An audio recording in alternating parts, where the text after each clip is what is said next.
All right, it's Tuesday night, and we've reached the holiday break basically. And so another episode of Go Horns and Fight Songs, at least the last one before the holiday break, since I guess Christmas and New Year's are kind of important, but for some teams it was a great first half of the year. For other teams, you just realized you suck. And others, well, it was par for the course. Yeah, no, I mean definitely an interesting first half. For sure. I don't know what we're gonna do with New Year's Eve. We might do something, we might not. I mean, there's enough winter games that are taking place that we could have something worth chatting about, but at the same time, like it's a holiday. Um I don't know, maybe we just hang out. I don't know. We'll figure it out. But Yeah, I know we there will will figure it out. I know there will not be a show Christmas Eve. Because, traveling, spending time with family is more important than dicking around on the internet. Yeah. So, And New Year's Eve, I don't know. I don't have any plans. I've gotten I think we're both at the age, well, and obviously you have a child that we might not even be up till midnight. It's kind of like, we'll hang out and maybe well, it would be midnight for you, but like 11 p.m. watching the New York ball drop and then going to bed. yeah. I mean, she's not going to make it till midnight, but I probably Well, will. yeah. Um, so yeah, But no, yeah, that's where we're at. Oh, it looks like Brent is joining us. We'll wait till he gets here because I've got some talking points for this week's episode that I'm going to get everybody's opinion on. Brent is incognito right now. He's got his invisibility cloak on. He's just going to appear. His little chair. He's going to do like that villain spin. He's gonna bust out of the O like he's running out to the field on homecoming. He's just gonna, when the hero walks into the room, the office, and thinks it's empty, and then the chair spins around, and the evil guy's sitting right there. That's what's about to happen. It's gonna be incredible. Complete side note, I wanted to ask Ben when he posted his son's wrestling taking third. I wanted to ask him if his son hit a stunner or an RKO at all during his wrestling match. But then I was reading all the wholesome comments. I'm like, I don't think that's appropriate for this this Dude, conversation. Western has the worst buy schedule this year. You guys have just We like had, one-offs here and there. no, we had both super early buys. Hmm. Like, so we had the bye week in the first half of the season. I want to say like the week before, no, a couple weeks into, did we? When was it? Hang on. Ooh, actually, you know what we could do on There's the start. I, I don't know if we'd be able to watch it. We could maybe figure it out, but UMD is playing Bemidji on New Year's Eve. Not that that's necessarily gonna be a great Okay. game with how bad we are, but So they had their first bye week November 1st and 2nd. So right before conference play started. They've played straight through from November 8th till last week. They did not play this week. They play the 29th and 30th of December. Then the first. Wait, no. What is it? Hang on. Yeah, then the 31st. Nope. God damn it. Learn to read, you twat.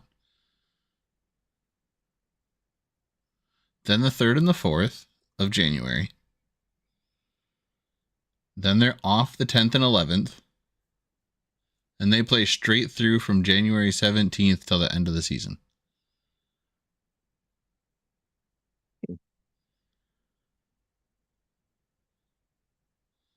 So they literally had like the first weeks of the conference schedule. Is there another like everybody break at some point? Nope. That's a regular week. Yeah, so they just play every weekend from January 17th till the end of the season.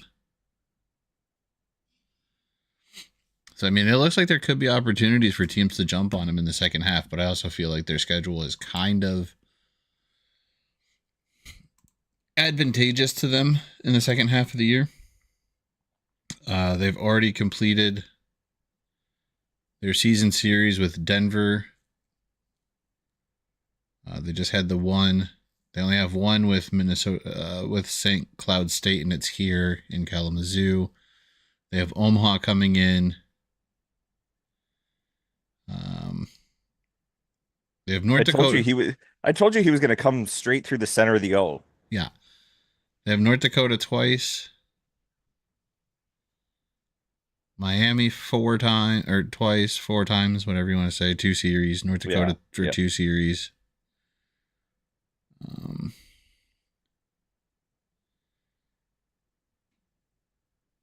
I think they have a trip to Colorado. I know they have a trip to Arizona.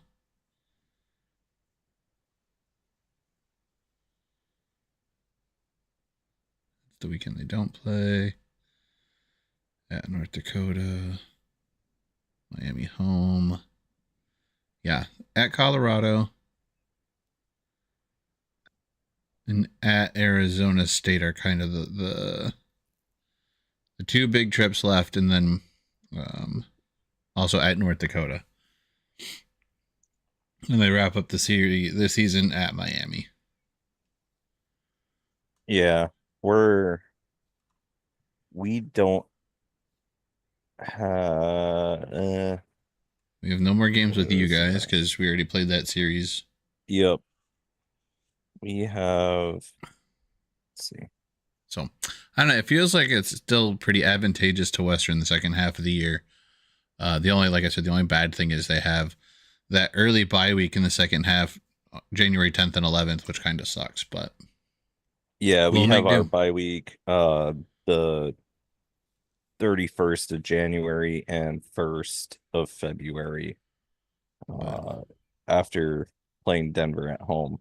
And then we go to Brent's Omaha. And where did he go?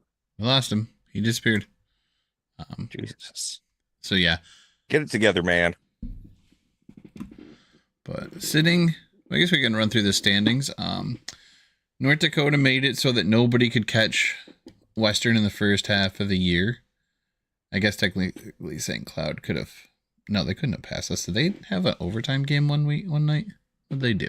St. Cloud? I believe Friday did, yeah. Overtime winner for North Dakota. I was going to say, why do they have a point?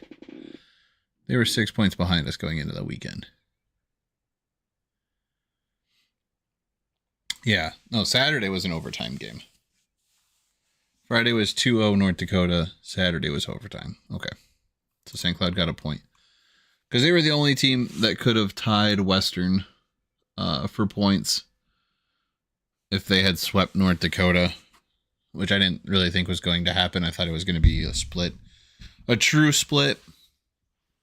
Instead, it's a win and an overtime win for North Dakota, so they get 5 out of 6 points. And they take over second place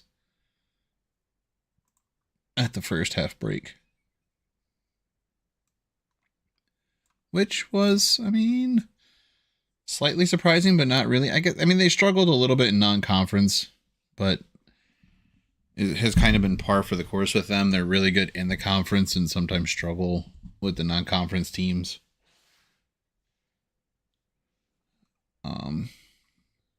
But I guess we'll wait I'll ask you and then we'll wait for Brent. So biggest surprise in the positive manner here at the first half break. So it's got to be a positive thing. It can be a positive for your team, for any team, but something positive out of the first half. That's a surprise. Oh, there's nothing positive on my team. I would say, probably Arizona State having the 15 points. I knew we both expected them to be kind of in the middle-ish, maybe bottom third of the conference, maybe middle third between kind of between 4 and 7, roughly. That not a bad team, not a good team.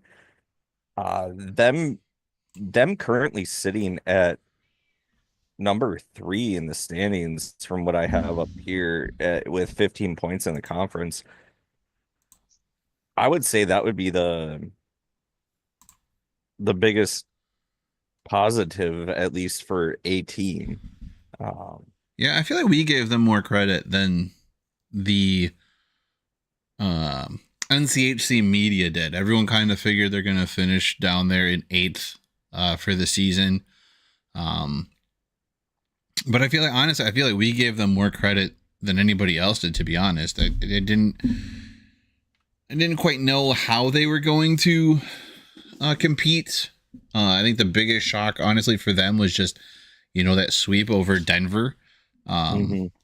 I think that kind of came out of nowhere and really propelled them to where they're at. But at the same time, like I felt like they could be as competitive as they are, and it's kind of some other teams that I think have faltered more than we thought they would. That would has got them kind of in the position they're at. Um, for me, though, I think the biggest positive surprise is Western sitting at 19 points, 6-1-1 in the conference, 10-3-1 overall.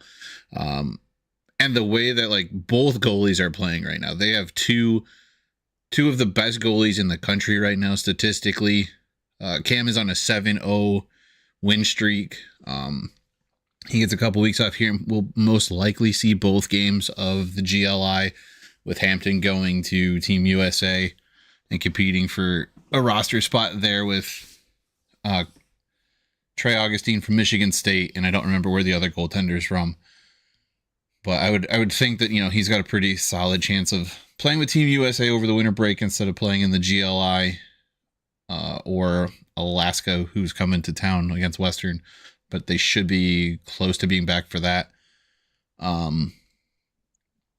What's your biggest positive of the first half, Brent? Could be for your team, could be for any team, but just a positive surprise in the first half. Positive surprise.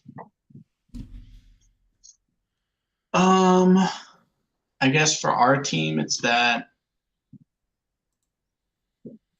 we've had some guys become consistent when we didn't know who would be those guys. Let's see.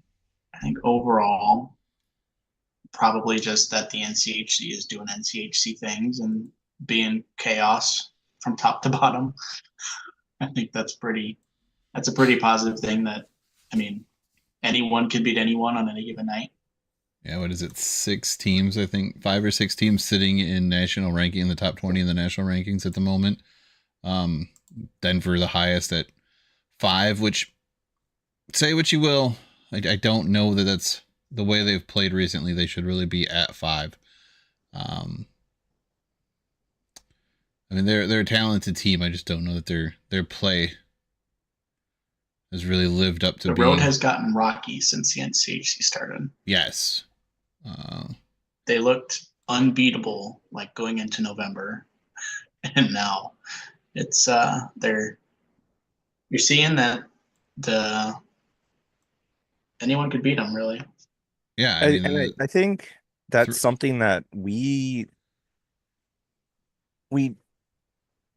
didn't necessarily expect, but at the start of the year, I think most people looked at this roster and what they've had, and there was skeptical optimism, I think is the best way to put it, that they were going to be the top team in the NCHC, but the roster and what they've lost, uh, it was kind of like, yeah, they might win the NCHC again. I didn't think they would be struggling this hard with the talent that they still brought back.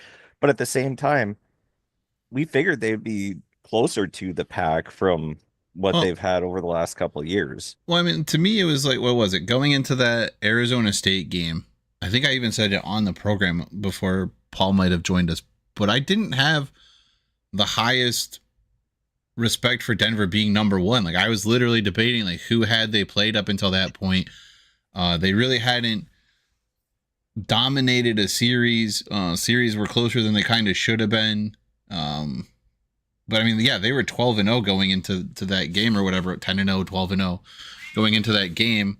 They had a 3 straight losses, 2 to Arizona State, 1 to Western. They then split with Western and Colorado College the last 2 weeks. But like, to me, it was, their record was better than what maybe a lot of people, they were getting more respect because of who they are than what their record was, to be honest. It felt like even now, I would put Western above Denver. Western has 3 losses. They've all been to top 10 teams in the current absolute ranking as of yesterday. 1 to Boston College, which really they were 2 plays away from winning that game. Mm-hmm. 1 to Michigan after they dominated Michigan the night before, so they split with them in another close game that they had a chance to win. And a Denver game that, once again, it was like 1 or 2 plays away from really sweeping Denver at home. So they're not getting blown out by the teams ahead of them. They're competitive games, they're close games. And Denver has had some kind of lopsided losses. I mean, the 2 to Arizona State were not super close goal-wise, or at least, yeah, goal scored-wise. The Denver win on Friday the Western win on Friday was not a super close game. Western really controlled that game start to finish. So to me, Denver does not feel like a top 5 team. And Western honestly should be, I would probably switch Western and Denver at the very least, and Western should be sitting 5 and Denver should be 6th. Which I think more closely matches the pairwise. And that's why the pairwise Yeah. is a lot better. I mean, the USCHO rankings and coaches polls and whatever, they're more or less there for talking points, right? Yeah. You look at everything, and there's I don't want to beat the dead horse here, but there is East Coast bias because, let's face it, you're in the Eastern time zone, Wes. I know you stay up and you'll watch games that are on in the mountain time. Not always, but you will. These people, they're not sitting there watching Denver CC. They don't care. They look and they're like, okay, well, Denver won the national championship last year. Yeah, they're pretty good this year. We'll just keep them up there. They're not watching all these games, and I think the polls are more there to bring up talking points amongst fans and journalists and reporters that don't really pay close enough attention to it. You get somebody like Dave Starman or like the Rink Live, just anybody who works for there. They're paying a lot closer attention to it than the national media or us. But I mean, it's all name recognition in history is all yeah, the polls exactly. are. Exactly. Which It's like power rankings where in pro sports. Yeah. Okay, well, it's been thrown off this year with the Chiefs being a one-loss team but down. But okay, Lions are one of the top teams. Vikings are up there. Oh, you're 10-2? Okay. I And, guess you're pretty good. You're going to be up there in the power rankings. It doesn't matter who you played or anything. It's just your record. yeah, and I think it's kind of one of the downfalls of the college football playoff. Until they get something similar to what the pairwise is, it's going to be kind of silly to go it based on polls. And when they talk about like, oh, the eyeball test will put one team above another, or like it's, I don't know. There's things like college basketball and college hockey that run on a separate system in a pairwise ranking. I think basketball does something similar too. It's not just a straight poll to see who gets in and who makes the at-large bids. That is a way better system than whatever committee they have because of the personal bias that exists, whether you want it to or not. But So other side of the coin here, we did the positives. What is the most surprising negative thing so far this year? So your team, any team. We'll start with Brent, I suppose, this time. I guess for our team is just expectations. We've gone 1-3 against Augustana and Lindenwood. Especially after the start, like obviously winning 2 in Vegas, winning the tournament, it's always a good way to start the season. And then just the kind of way it ended better than it started, losing 6 straight. I mean, losing 6 straight, but finishing the first half 7-9. I mean, I can't be too upset with that. But the losses are kind of unacceptable. But it's just one of those seasons where you just kind of have to take it for what it's worth. And it'll be just an interesting second half of the season with the way that our team is set up, getting some guys back. And I guess for overall, Miami being Miami. Yeah, that's not really a surprise. If only they were good. If they were good, well, I'm just saying, if they were good, then it would make the conference look better. But well, I mean, Duluth is. I was just gonna that much better than Miami at this only particular 2 moment. Wins. Yeah, 2-6 and 0-8. Let's 7 points versus 1 point. Yeah, I think you're sitting at 4-4. You're 11 points. You're tied with Denver. I mean, so not really sitting in a bad spot. I'll take what I can get. Tied with Denver, 7th ain't great, but I mean, we're only 2.5 games back of you guys. We could be Miami and be 6 games back or 6 wins back. Yeah, which seems nearly impossible to come back from, but. With 4 games to play against the first place team in the conference at the moment, they are in a tough spot. Yeah. You guys, you're kind of where, I mean, expected a little higher, but within striking distance of everyone, basically a good weekend, and a good weekend for you and a bad weekend for North Dakota, and you're you're right there. True. You guys sweep a weekend that they get swept. I mean, even if you sweep North Dakota, and I mean you're right there again. Right. And you're kind of sitting in. Have you played your series with Miami yet? Have you played either of them? Because I think you've got 2 series. We played one. We swept them a couple weekends ago. Yeah. Here. Yeah, I forgot. You guys don't actually have 2 series with North Dakota this year.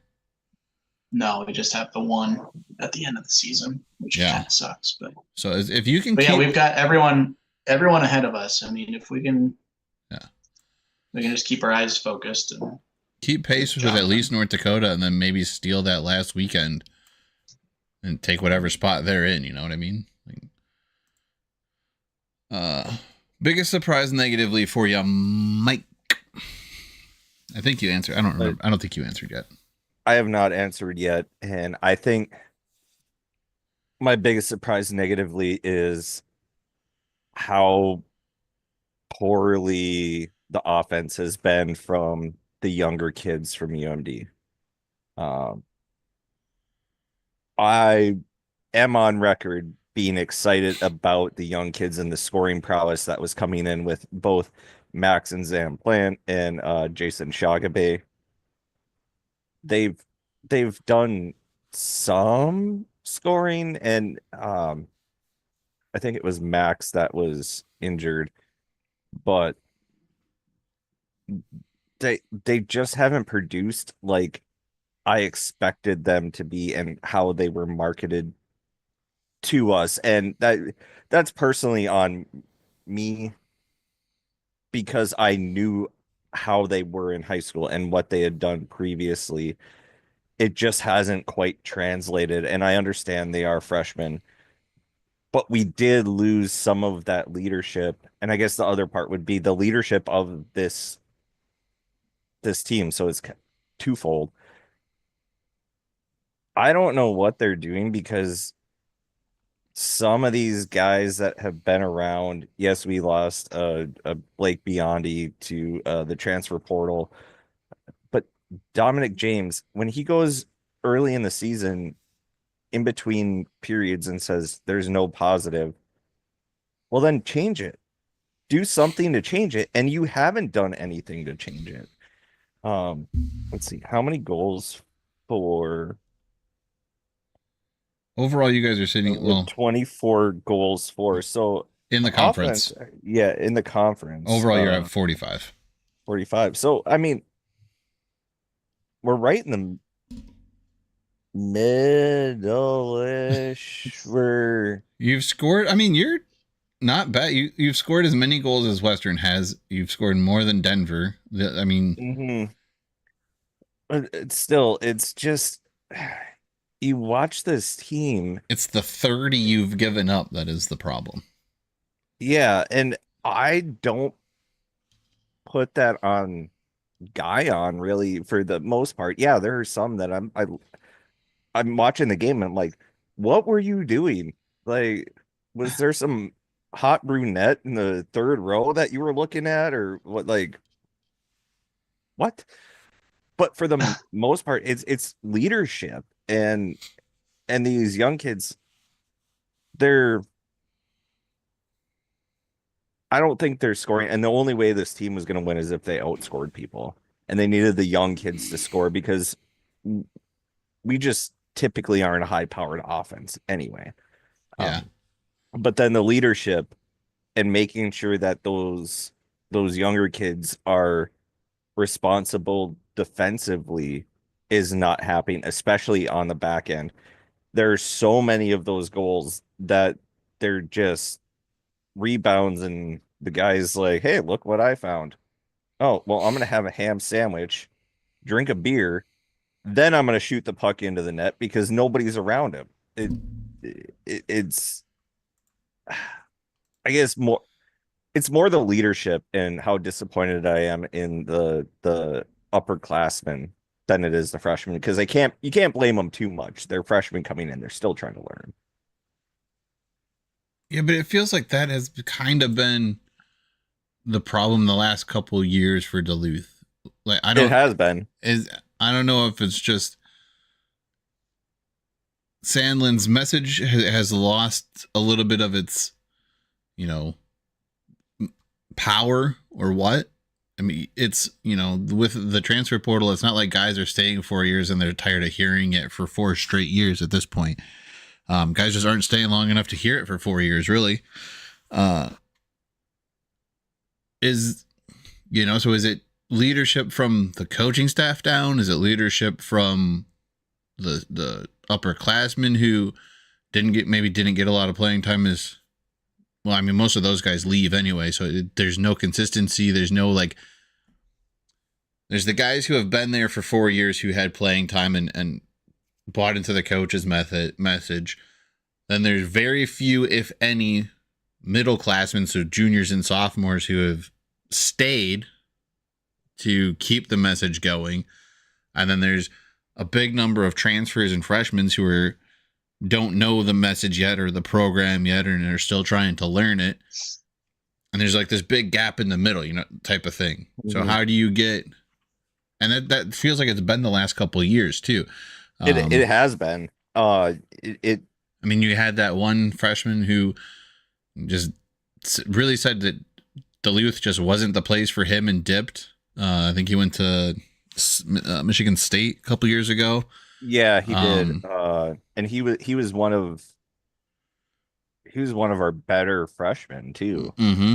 Can't remember his name. Was it Stevens left after 2 years? Steves. Didn't he just leave after 2 years? Wasn't he there 2 years and then dipped?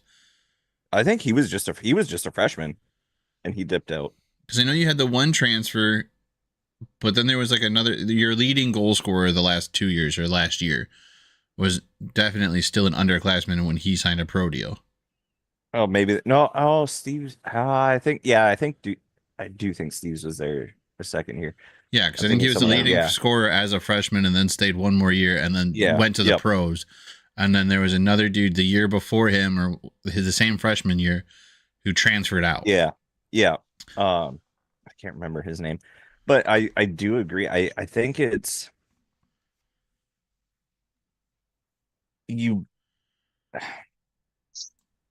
it's a very good question that you have. Is it the coaching or is it the players? Because you look at the amount of players that were leaving after the first national championship, the second national championship, to what potentially could have been a third in a row, and then COVID shut it down, versus now, a lot of those guys, yeah, they probably did play with some of those players, but what was lost in between time as far as leadership roles go? Because uh, uh, a Tufty and Iafallo, a Carson, uh, Susie, those guys, they were bringing that leadership role because they stayed for a while. And I only bring up Tufty just to piss off Trevor more, because I gave him PTSD from that one. Uh, but even a Perunovic, a Pionk, those guys, they were leaders. Adam Johnson, putting that there. Biondi should have been one of those guys. The kids from Hermantown are the ones that make me the most upset because they're from a winning culture. You had a whole freaking ESPN documentary about you for how dominant you are. You should be leading these players as a winning culture into a winning team, and they're not. They Yeah. just aren't. Uh, I think I think the Peont kid right now, I can't remember his first name because there's a family. I think he's trying, but Blake Biondi was one. He was a Hermantown kid. He wasn't that much of a leader. Now he was hurt for 1 year because he had shoulder surgery on both shoulders. Uh, but I'm not seeing guys step up, and it's really disappointing because I mean college kids don't care, but as everyone else who supports the program, it's tough to watch. I honestly don't even want to watch this team because it's like, what is that Herb Brooks saying? Like a bunch of monkeys trying to hump a football. That's pretty much what it looks like. It looks like my school D3 alma mater where you got 25-year-old freshmen trying to bang 18-year-old freshmen chicks. Yeah, I mean, for me, like the biggest surprise, honestly, is either the sweep from Arizona State over Denver or the overall play of Minnesota Duluth. Like those are the two biggest negatives that I can point to early in the season. Just because like it completely upset Denver. They got off to a terrible start in conference play. Put them behind. You know, they really haven't recovered just yet. I think they will in the second half of the season. Um, Colorado College is sitting about where we thought they should be, would be, could be potentially, maybe a little bit higher, but um, St. Cloud State's 4-4 with 3 overtime losses, 4 overtime games. I mean, I think maybe we had them a little higher. But yeah, to me, it's like Miami's doing what we knew Miami wasn't going to be ultra competitive again this year with the new coach, you know, new players, um, trying to get themselves set up. And honestly, I think a lot of people just kind of wrote Miami off. And they're just about as bad as they were last year or the year before. But there's something to be said about the fact that the teams at the bottom of the list have the worst goals allowed or have the most goals allowed. And potentially may have culture issues or guys trying, you know, willing to sell out and block shots that may be getting through to the goalie that the goalie's not seeing or something. And then on the other side of the coin, you know, Western sitting with 24 goals scored and only 14 allowed in the conference, and they're the number one team in the conference. Like it's not just strictly by coincidence that, you know, they haven't scored the most in the conference, but they've allowed the least in the conference, and they're sitting at the top of it. Even even overall, they've allowed the least amount of goals.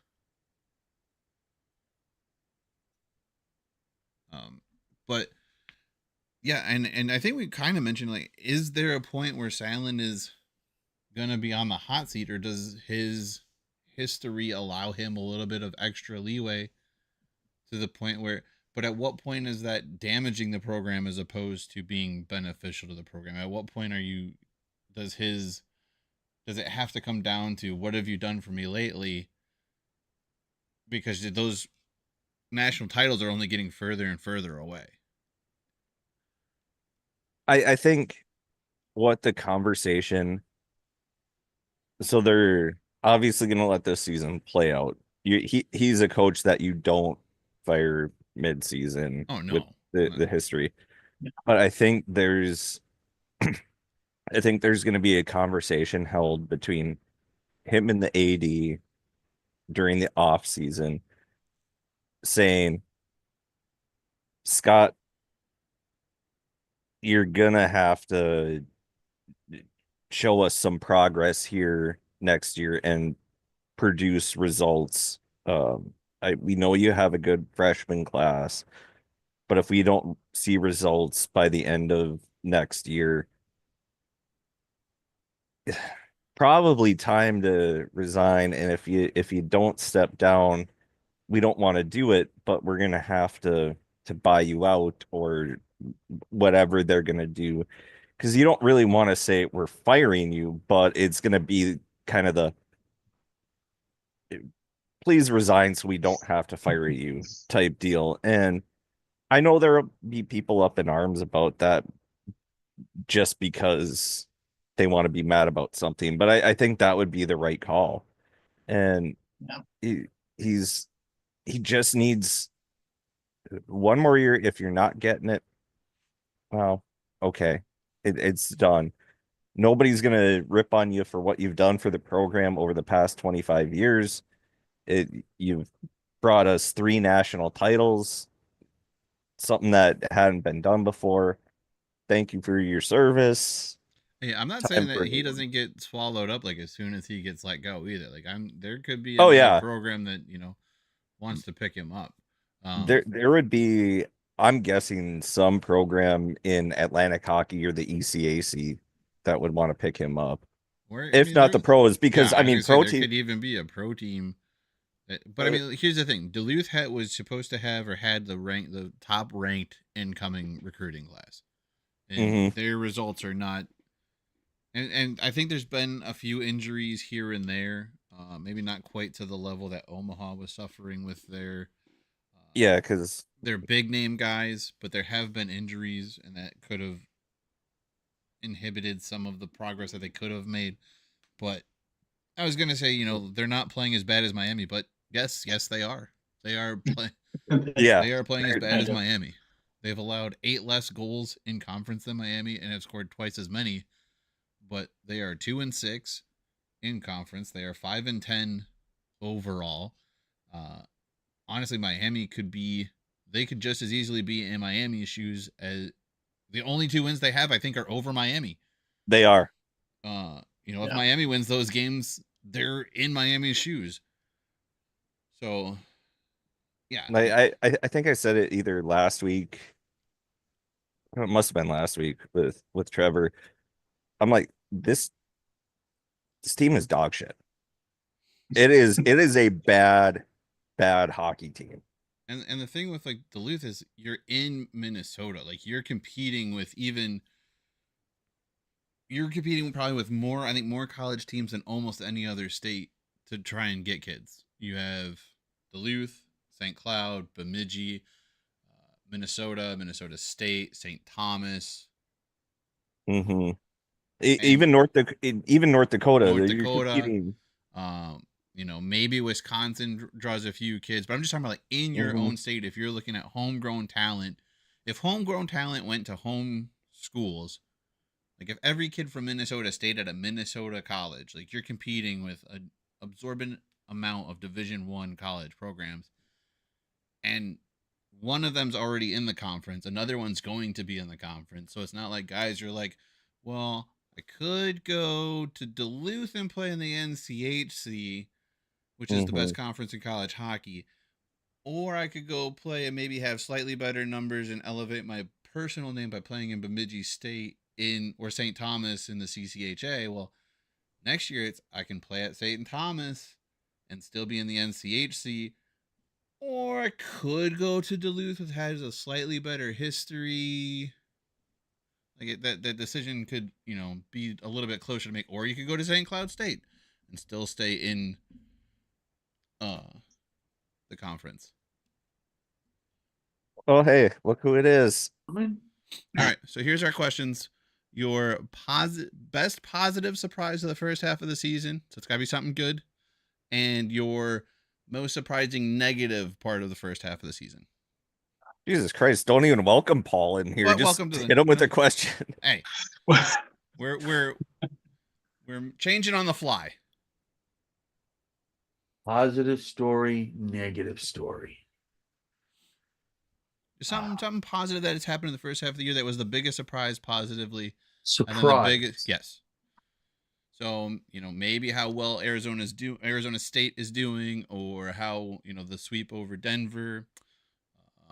Well, as an individual event, that's probably the biggest surprise.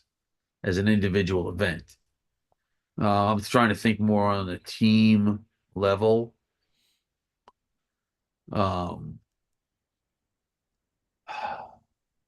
week ago, I might have said the biggest disappointment is North Dakota. Yeah, they've really picked up their play, at least in the conference. Has benefited them greatly getting in conference play. Son of a biscuit. I broke the clip on my pen. It's disappointing. I like having a clip on my pen. Let me say this, and I don't want to make it sound like because I just said this unsolicited on my own podcast.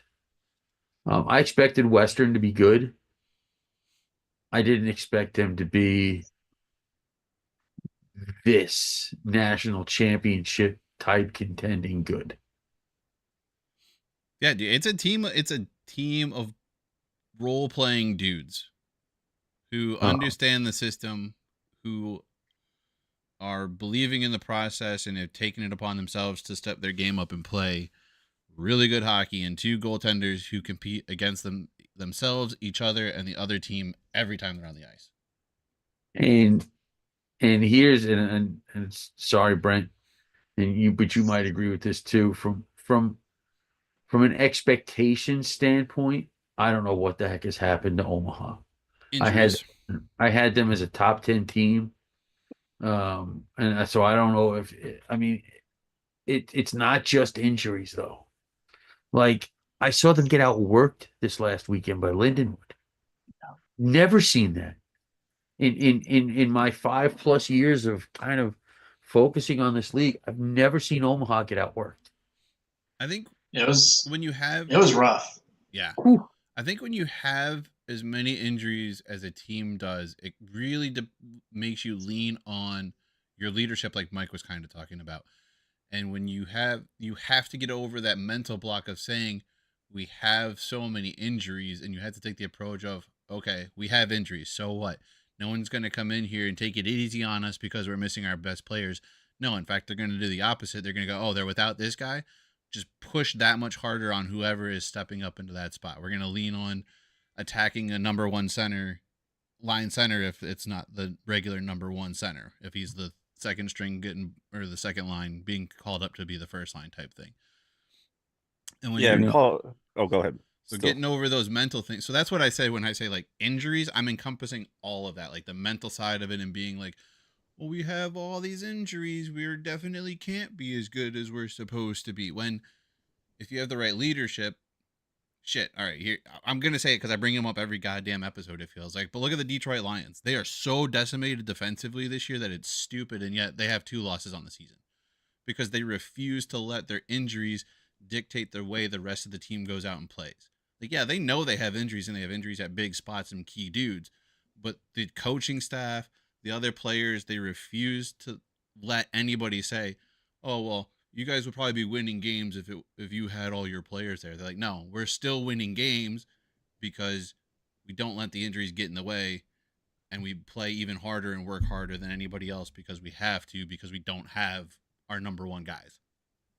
And in that case, you considering the history, he's very easy to roll over.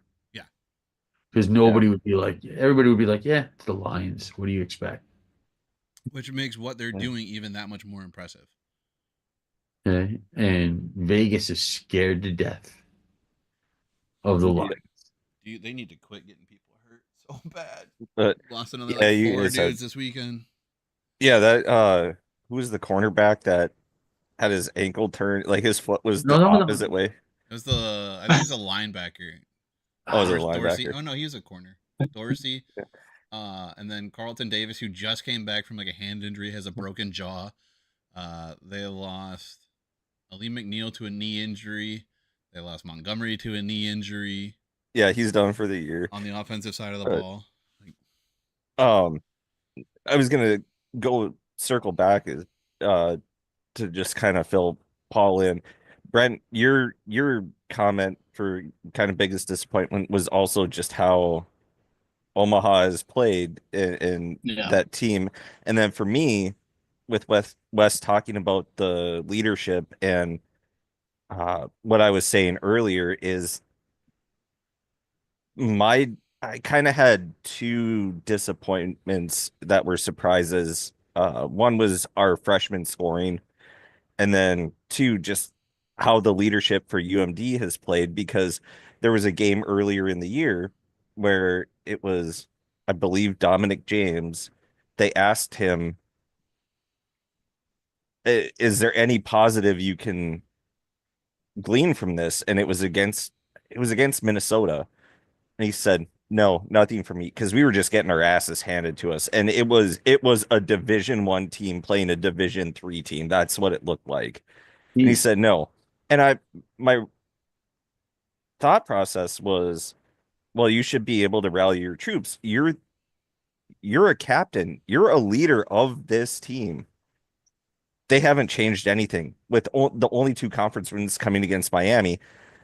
That's it. It reminds me of watching my D3 college team play, and I said it early, bunch of monkeys trying to hump a football. It's terrible.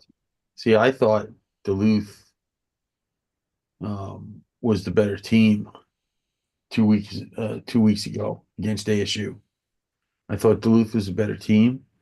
I think ASU had more depth. That Duluth top line was really hard for ASU to stop. I thought Duluth outplayed ASU for the most part. ASU got some timely goals, which they have not gotten outside of Denver. But sometimes you have to win games you're not supposed to win in order to have a good season. I didn't know what the heck. Again, I thought the 4 games that ASU played before Denver, they were the better team against CC. And I believe, again, it was they got the split with Omaha. But those 4 games, the CC games and the Omaha games, I thought ASU was the better team in all 4 of those games. And still lost one of those 4. They lost 3 out of 4. So, and I'm not going to sit here and say it evens out, because it doesn't. I just think my problem is that a lot of the goals that ASU scored were defensive lapses. That was my impression, and that's what a lot of the goals that UMD has given up this year are defensive lapses. That, yes, I understand we're a young team, but the older guys should be taking pride in that and teaching these young kids. And I don't quite remember 2 weeks ago, Except but those guys don't get a lot of ice time. The Plant brothers in Shagabe, they're one of the Yeah, but top they're players. forwards. I'll talk Yeah. about defense. You're talking about defensive lapses. Now, I'm unless you're talking about team defensive lapses as opposed to defensemen. yeah, I said defensive laps, meaning team. Okay, all right. I'm just Yeah. trying to clarify. Yeah. I'm not necessarily saying the defenseman, but like team defensive lapses, uh, they're the leadership should be saying, "Hey, okay, this is what happened here." You look at the national championship run and those ones, those guys were defensively responsible. Even the forwards, they were teaching the younger guys, and it went there. It was lost at some point between 2020 and I would say probably 2022, somewhere in there, I don't know, because but it's not like Sandelin has forgotten how to coach. and that's why I'm saying that's one of the biggest disappointments. It's on the players. I'm not saying it's Sandy. Okay. I'm saying it's on the players. It's on the leadership group. Okay, but I get what you're saying. I will say it's partly on Sandlin. I don't care. I'll say it. I think if Oh, you're a good enough coach, no, I think if you're a good enough coach, you have to understand that you have to adapt to the players just as much as the players have to adapt to you. You have to adapt to the players, and I don't think they've done that since the 220. Let's go back one more season. Load Because I know the 2021, 20, 2022. They were 10, 10, and 4 in the conference. 22, 16 overall. So not bad. They finished 2, 3, 4, 5. And I think 2022 was the year that they won the conference tournament. yep, because that's when we started because they beat Western. I was there and I met Ethan's dad. 2023, again, they finished 5th. They were 10 and 14 in the conference. 16 and 20 overall. So you slight see, but I decline. don't. 2023, 2024, last year, they were 8 and 14 and 2, 12, 20 and 5. When we finished sixth, I believe. You finished 7th. Seventh. Okay. Mike, but did you have a lot of expectations for this team coming into the season? I didn't You're have obviously a lot closer than I am. I didn't have I had expectations of being in the middle of the pack. They were similar to what I had for ASU, where you could be that in that 5, 6, 7. Uh, and the reason being, I just with that freshman class coming in, I expected them to be more offensive than they had been in the past. So even if the goaltending, I had no idea what we were having in goaltending really until they played games because Stay gone, Thiessen was gone. We still have Sandy, who's been there for 80 years.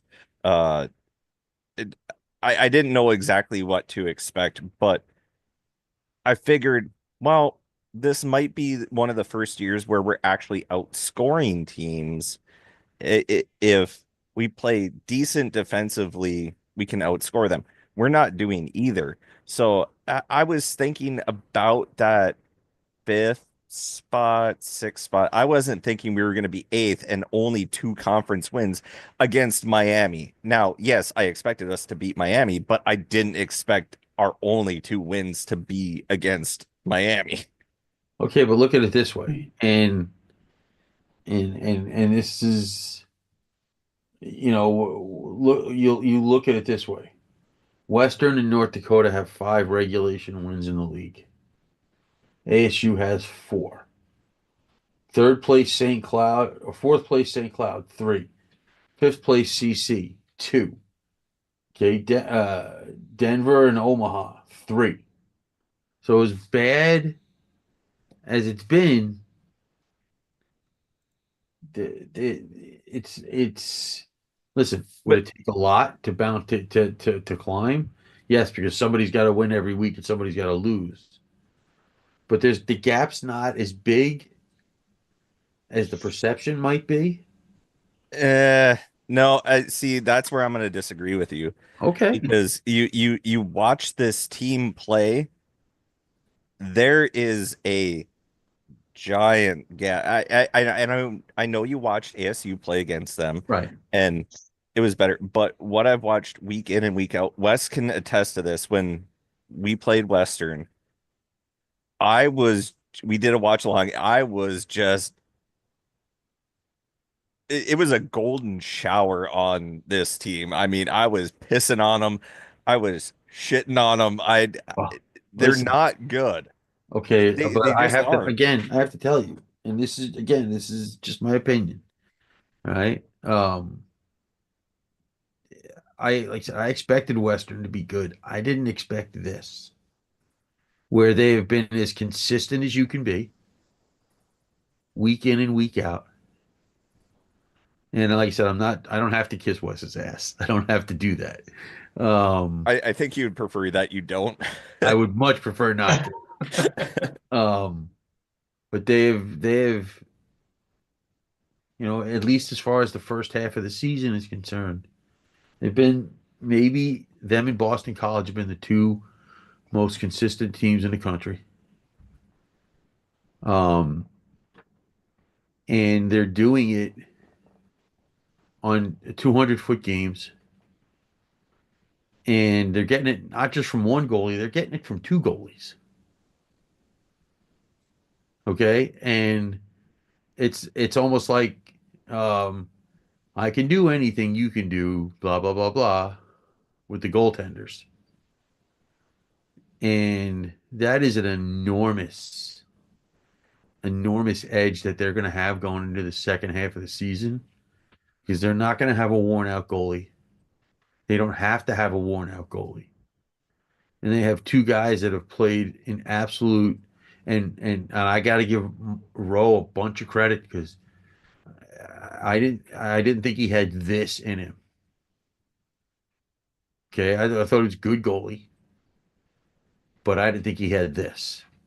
And he's being pushed by Slakinski, who's considered a franchise goalie.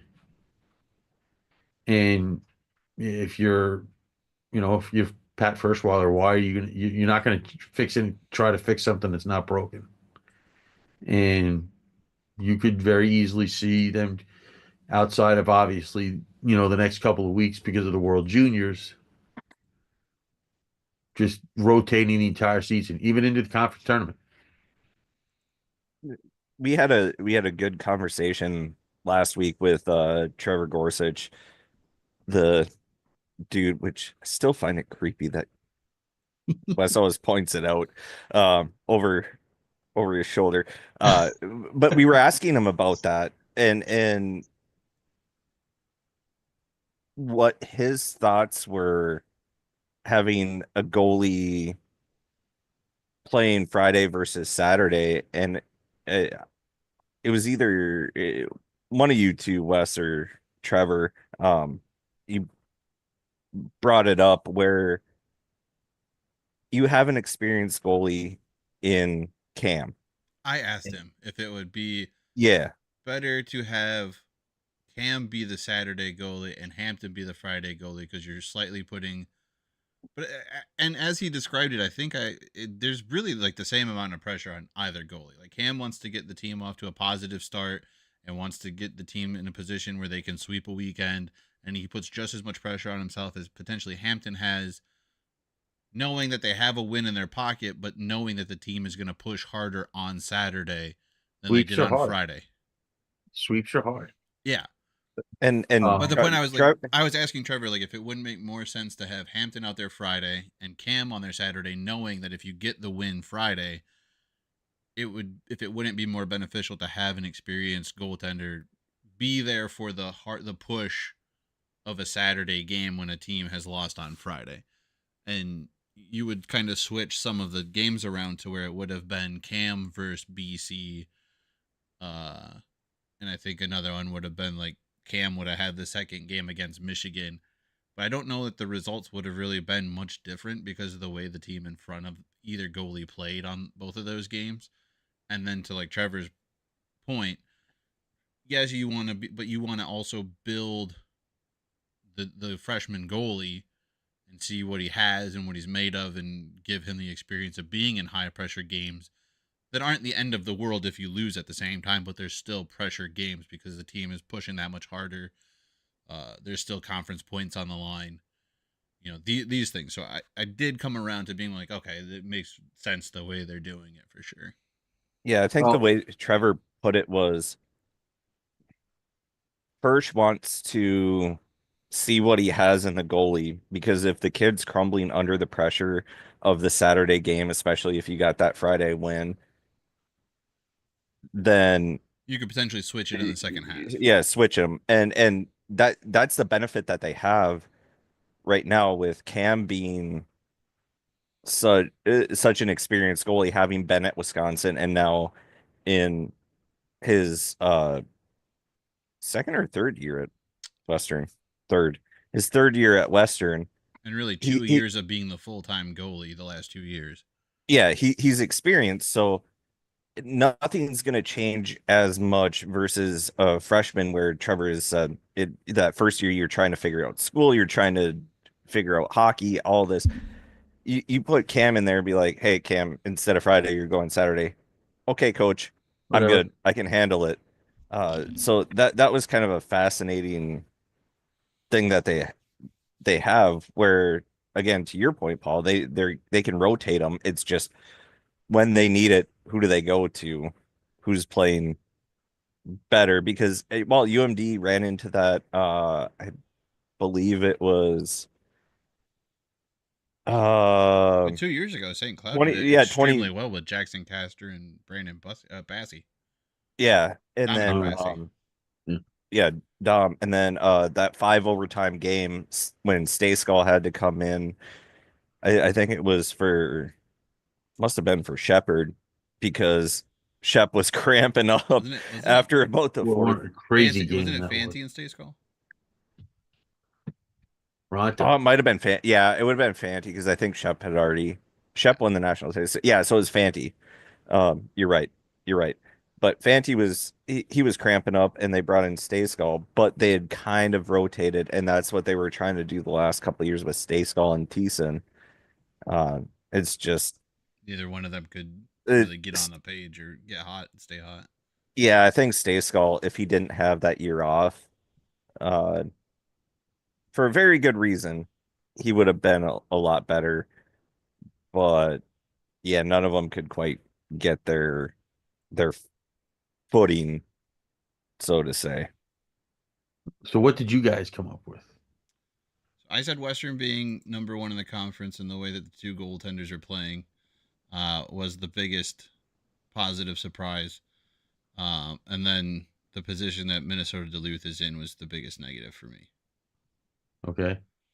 And mine was the leadership, and then my positive was ASU being third in the conference, because that's, like I said earlier, that's not where I had them exactly. But it's a big positive surprise because they came in hot into the conference, ba pretty much. So they're making a name for themselves right away. Like, hey, no, we weren't Anchorage or Fairbanks that were coming in joining the conference. We're here to play, and that makes it more fun for Oh, everyone sure. watching. Yeah, absolutely. Again, you know, those 4 games they lost, I thought they were the better team. And then you play these games here. I thought they were as good as they're not as good as Denver, but they played better than Denver. And then they weren't. They weren't as that good against Omaha as against Duluth, but they won the games. So that's what you got to do sometimes. So, um, but I like hearing that. It makes me feel good. Like that's important. Well, I mean, I was messaging my during positive, those games. Those were I fun know. games to watch. Yeah. my positive was that despite the slow start, we finally found some guys that have become consistent. And then my negative was obviously just not meeting expectations. Being 1-3 against Augustana and Lindenwood is definitely not what we thought of when we start of the season with this kind of non-conference schedule. Dude, I thought they'd be a top 10 team. I thought Omaha was going to be a top 10 team. Yeah. Like You you know, were saying, this last weekend was really tough to watch. I can't even imagine. Friday was watching when I was at the game Saturday. I realized Friday they lost Friday night in the neutral zone. They could not stop Lindenwood in the neutral zone. So anytime they got in, they were in the zone. And so Saturday night, I noticed a real difference that they were able to kind of disrupt the neutral zone and flip the ice a few more times, and were able to get a few more looks. But Well, I mean, still, they gave up. Lindenwood works hard. They're not a very good offensive they team. They got 40 shots on Friday night.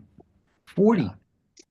And, Omaha won the game, but Lindenwood got outshot them 17-4 in the third period and just couldn't get anything past Vacosi.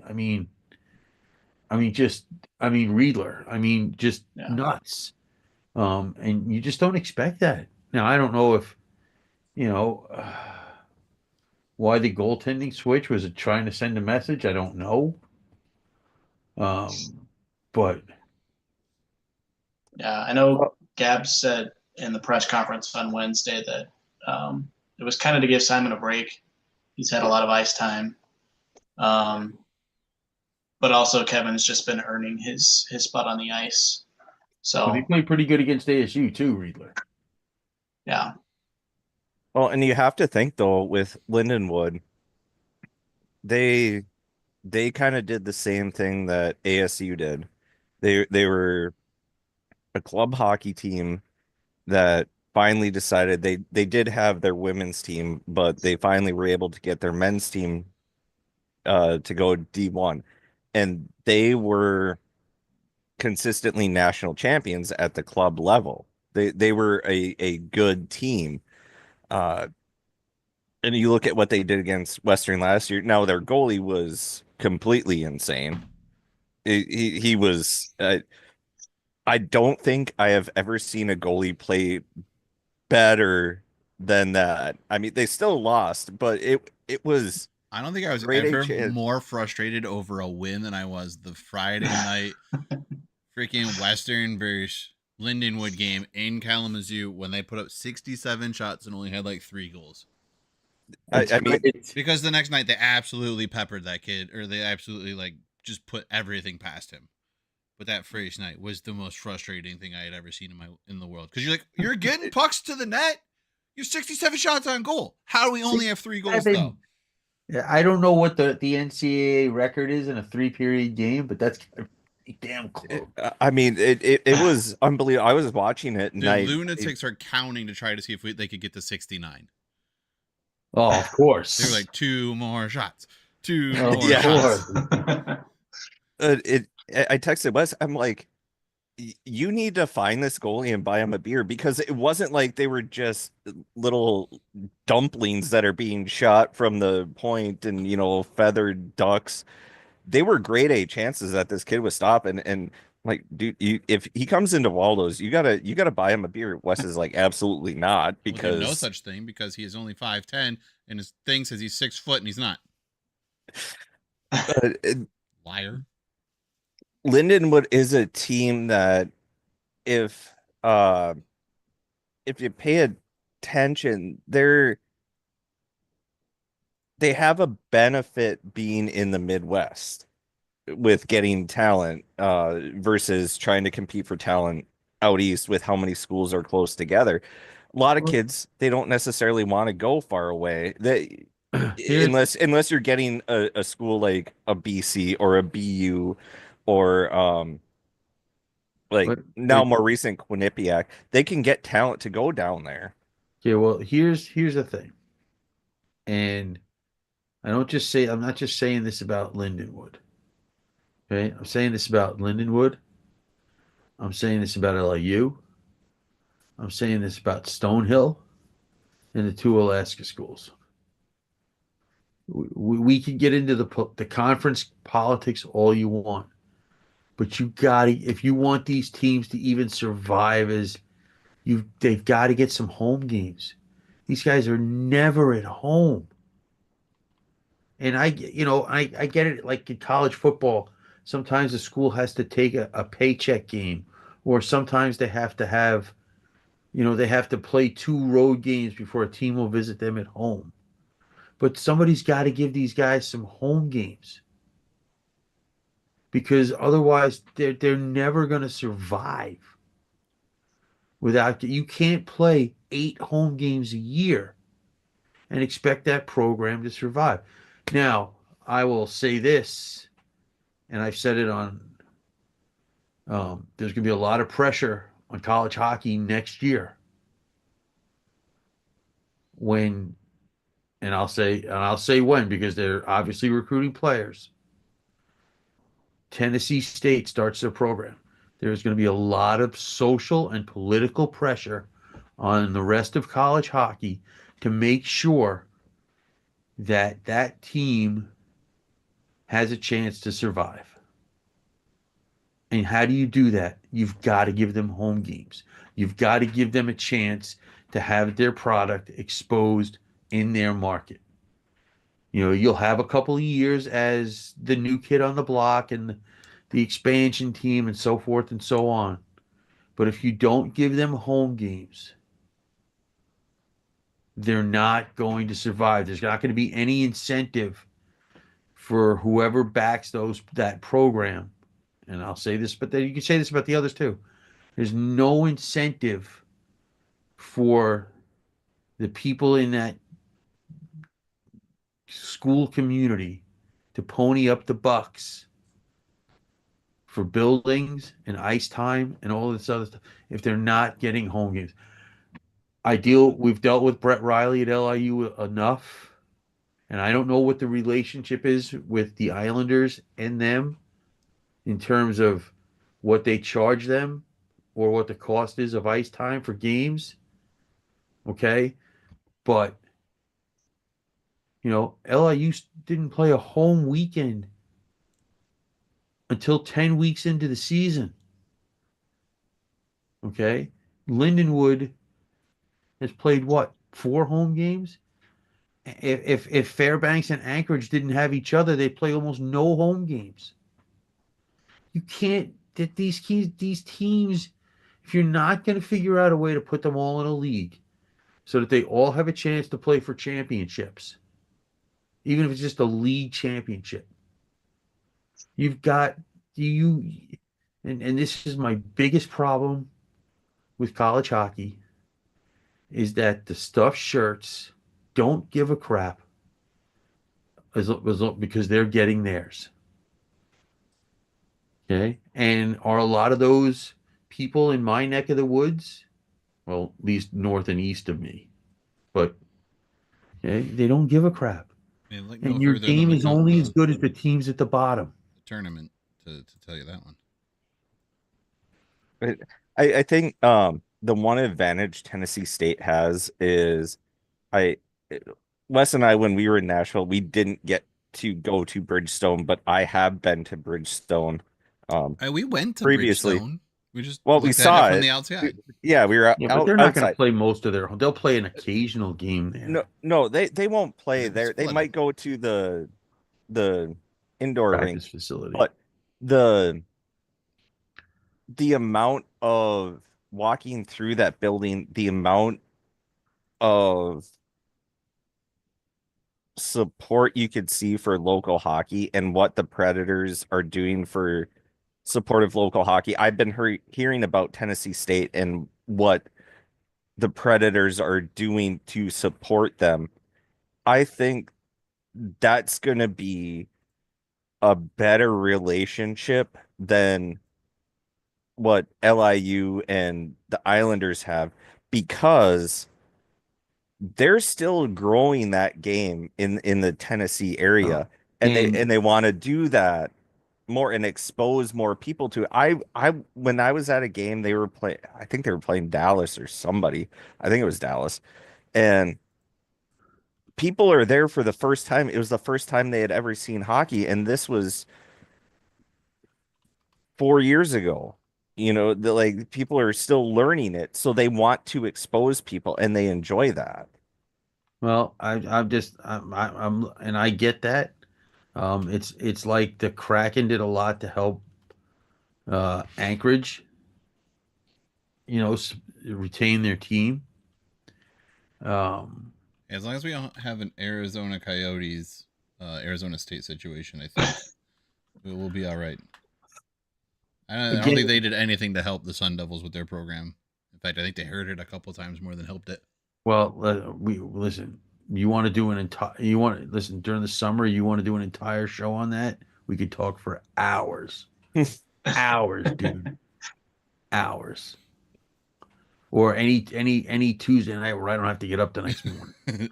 We can talk for hours because the nonsense that went on there is strictly on the Coyotes.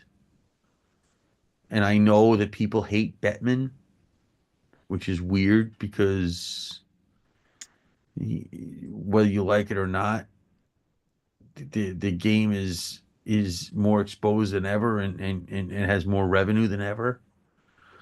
Um, you want to sit there and blame some of it on Bettman?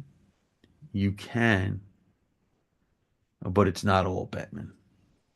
And it was never all the last few years of that team's existence in the Valley of the Sun was not all about Bettman. Oh no. The only reason they were still there was Bettman. Um, I guess I do have another question though, going back to these teams like the Alaska teams and Yeah. um Stonehill, they elected to go Division 1 across all Ish. sports.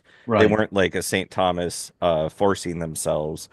Um, St. Thomas was forced to go a Division 1, and they're getting a new arena. They have a lot of donors. They You have have a lot of money. August, yeah. I mean, Stonehill does too. so I think they would be there, but Augustana, Lindenwood, Augustana at least has an arena that they share with the I think it's the Stampede, Sioux Falls Stampede, Well, they of did the anyway. Yeah. USHL. They have that, but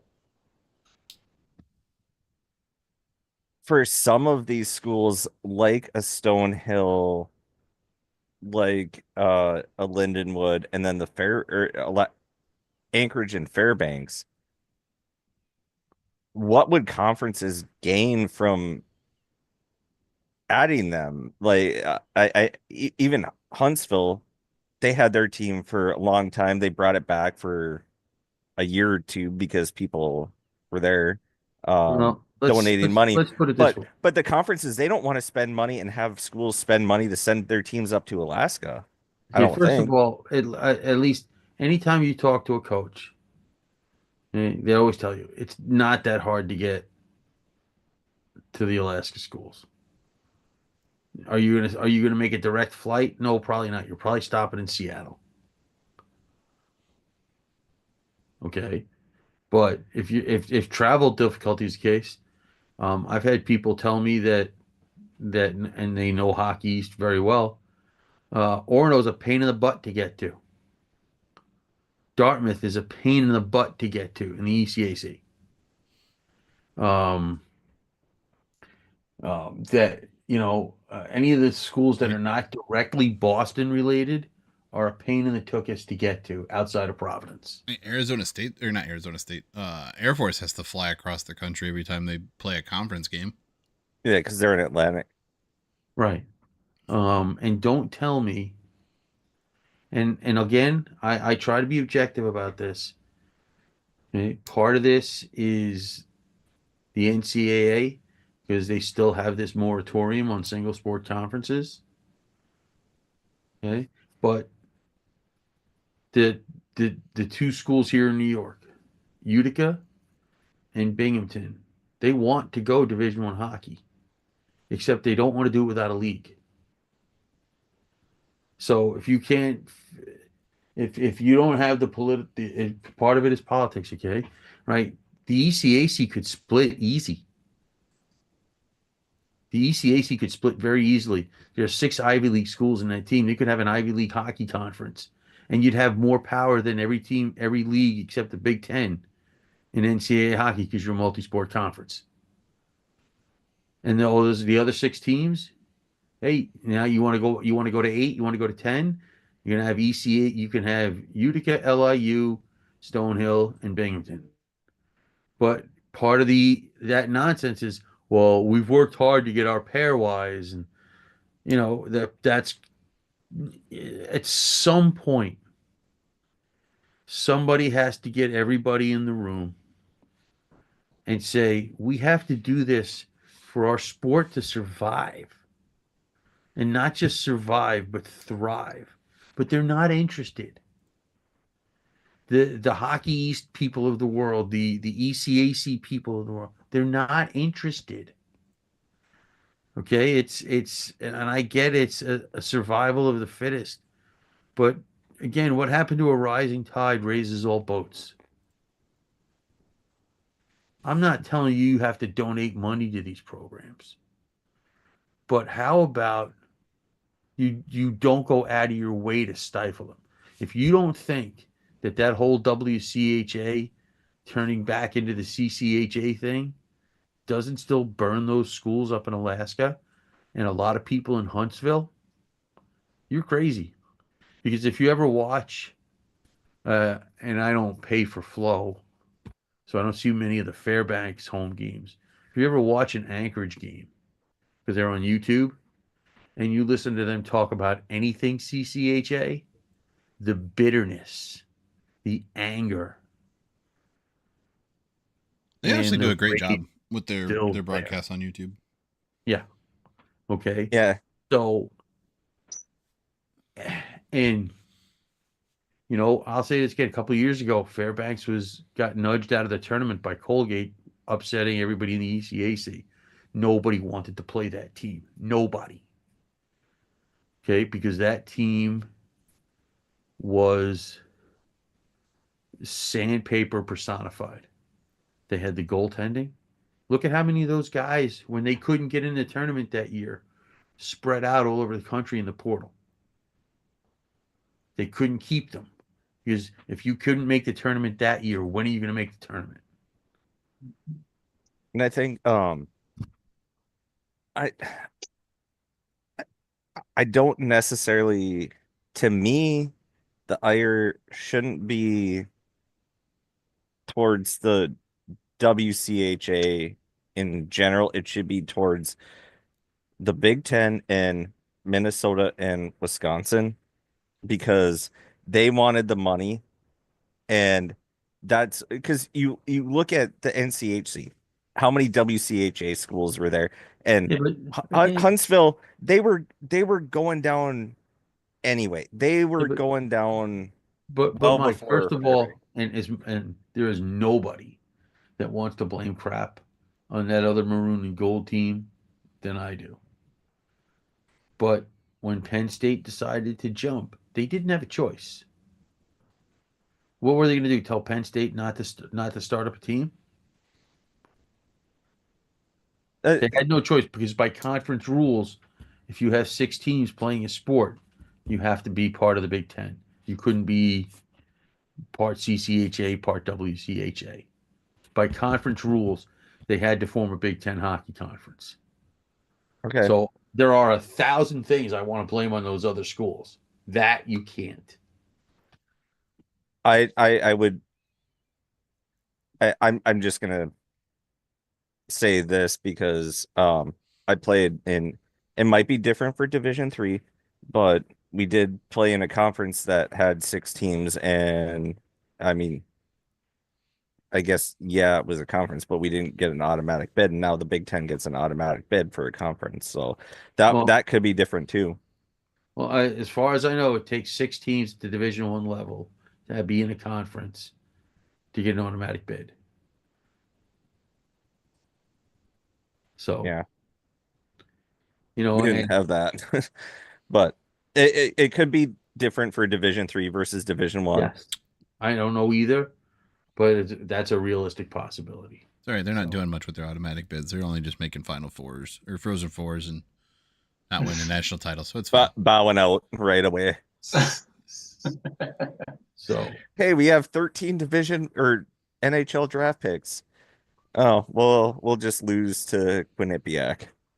We just won't play game 2 of the 2-game set. We'll play Michigan Tech, but we won't play Western Michigan with a roster with the equal number of draft picks as the main roster. But that's fine.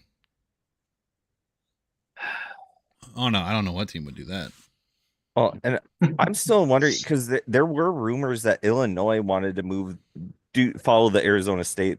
I can't even. We could we talk about any other of those schools. I'm so sick and tired of hearing about Illinois. We're gonna do it. We're gonna do it. Or we're not gonna do it. Oh, we're gonna do it. We're not. That's what I'm saying. Why is nobody saying, "Hey, Northwestern, you have USC and Stanford money. Why the hell aren't you Why aren't you putting up a team with all the kids that come out of Chicago? What about the 2 Indiana schools? You don't think that Notre Dame would like to have somebody? And I know they're in Chicago, but they're close to Chicago. But okay, I don't know what the deal was ever made. I mean, there's always been rumors about a deal between UNO and the main campus. I don't know how much of that is truth and how much of that is rumor. But you have 1 million USHL teams in Iowa. You have you do. You have plenty of these other schools in that league that now have buku TV dollars. And you've already spent the money on volleyball facilities and baseball facilities, and so what's left? I mean, Purdue, they have a lot of money. They could get a team. Indiana, Rutgers and Maryland, but in Indiana, they're now with their football money that they're making. After they're going to use year, that money to pay their players, even with and their coach, I guess now. Even with that. Anyway, gentlemen. All right, before you go, what are you looking forward to most in the second half of the season? Because that's how we're going to wrap this bad boy up. So we'll get you out of the way. Just stay competitive in the league. The goal from the beginning of the season for ASU, or at least from the coach's perspective, was to get home ice in the first round. I just wanted to not finish 9th. Well, but the way it started, I don't think you'll have to worry about that. I think the fight is now for 8. I think the way it started and the way it's going, it's not out of the realm of possibility. You still have 4 games left with Denver and CC. I think that North Dakota kind of turning it around has re-sparked what I thought was going to kind of be a dull 2-game set to start the second half of the conference season when North Dakota goes out to Tempe. But I think those games are going to be more along the lines of what I thought they would be, just because it's North Dakota's first trip to play at ASU. So, I mean, you've got those 6 games that are highlights because both Denver and CC have to go to ASU because ASU played. Oh, no. Yeah, no, ASU swept in Denver and they started conference play at CC. So they have both of those teams at home. And they have Western at home, which now becomes an even bigger series considering where Western is.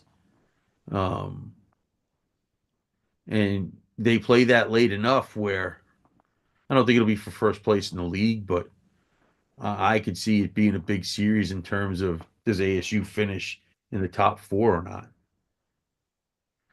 So you could join history and win the Penrose in Omaha like every other team has the last home series we have. listen, I'm not getting to listen. That's not I true. don't That's not true. Denver won it at Western last year. I don't Well, as I'm his bigger fan. I'm as big a fan as anybody, but I also tend to try and temper what I think is realistic with what I would love to see happen. And I don't, like I said, winning the conference, that's nuts. In the first year in the league, I would, first of all, I don't think, like I said, I don't know if I would just like to be in that conversation. Hey, only 3 teams have won the Penrose: Yeah, Denver, North Dakota, and St. Cloud. yeah, I know. More teams have won the Frozen Faceoff than have won the The Penrose. actual regular season, I know it's nuts. So that's what I'm hoping for. I want those games because it's like I said, it's pretty obvious. It'd be hard for the weird thing would be it's hard. It would be harder for ASU to fall to ninth than Denver, which is crazy. But um, and I know that sounds weird, but the point is they've been able to stack some points, and it's they're in a situation where they got enough home games left where maybe, like I said, finishing the top four would be great. Penrose Cup, I can't. That's nuts. That's just nuts. I feel like Western has the most favorable schedule to potentially hold on to first place and maybe finish the regular season in first with where they're sitting. Well, again, you have a 4 point lead. We have a 4 point lead. We have 4 games with Miami still. We have 4 games with North Dakota. 2 more against Omaha. Teams that are. Well, North Dakota was struggling in non-conference play. They have not been struggling in conference play. We go to Arizona State. That could be a fun series. That should be a fun series. Bring your suntan lotion, dude. If I could afford to go, I would. Don't tempt me with a good time. All right. Well, I actually told a friend of mine. I told him what you were that you're a big fan of the coach, and you can't wait for him to come to Lawson. Next year, maybe. I'll be cordial. I was cordial with, David Carl this last week. Told him to take care of Hampton.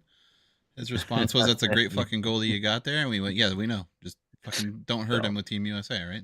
Let's settle down here, guy." But that's what I'm looking for. St. Cloud State at home, Omaha at home. Yeah, no, that's a favorable schedule, dude. There's no doubt. Miami has not beaten Western in the final weekend of the regular season since they started doing that as the rivalry weekend. So, favorable schedule for the Broncos. They've just got to put it together, and both goalies need to keep playing the way they've been playing, and Western's in a good spot. They might be able to go to the conference tournament or the national tournament 4 years in a row. Keep that streak alive. Like I said, to me, they've played themselves into a championship contender for the national championship. So, all right. Well, we thank you for joining us once again. Thank you, gentlemen. Appreciate it. See you guys very soon. Have a good one, sir. Have a good one. Brent, what are you looking most forward to here in the second half of the conference schedule and season? I guess first off is our trip to California in a couple weeks. That should be pretty fun. Should be pretty competitive too, I'm hoping. We've got Holy Cross on Friday, which I think will actually be, unfortunately, a pretty decent game. And then either Michigan Tech or UMass Lowell, which I think, again, will be pretty competitive. So it'll be a good start to the second half to see where we're at, starting the second half and all that. I'd say I don't want to be general, but I think it's just like seeing how the conference ends up because of how the first half ended, like how we're at now, like we've been saying all episode, like just with Arizona State where they're at now, they're a flip of the Denver series, and they're sitting where Denver's at right now, basically down there in 7th or 8th, kind of where we expected them to be. But now they're top half, have a very good shot at making home ice, and so it's like, how do they finish? How do they finish second half? I mean, really, even realistically, if they just split that series, like they're, yeah, under Colorado College. I mean, they still like pretty much switch spots, even if they just split that series. So Arizona State winning that series was huge for both teams. Yeah, I mean, I guess Western's the story of the second half, is just to see if they can stay hot. I mean, as you said earlier, their 3 losses have been to really good teams, and they're basically one-shot games. Like, so realistically, they could be undefeated heading into the heading into the break right now. And so, as Paul said too, like I also expected Western to be good. I just didn't know how good, and the fact that they are this good is a little surprising, but also shouldn't be too much of a surprise. To me, the biggest difference has been how they play in their defensive zone this year.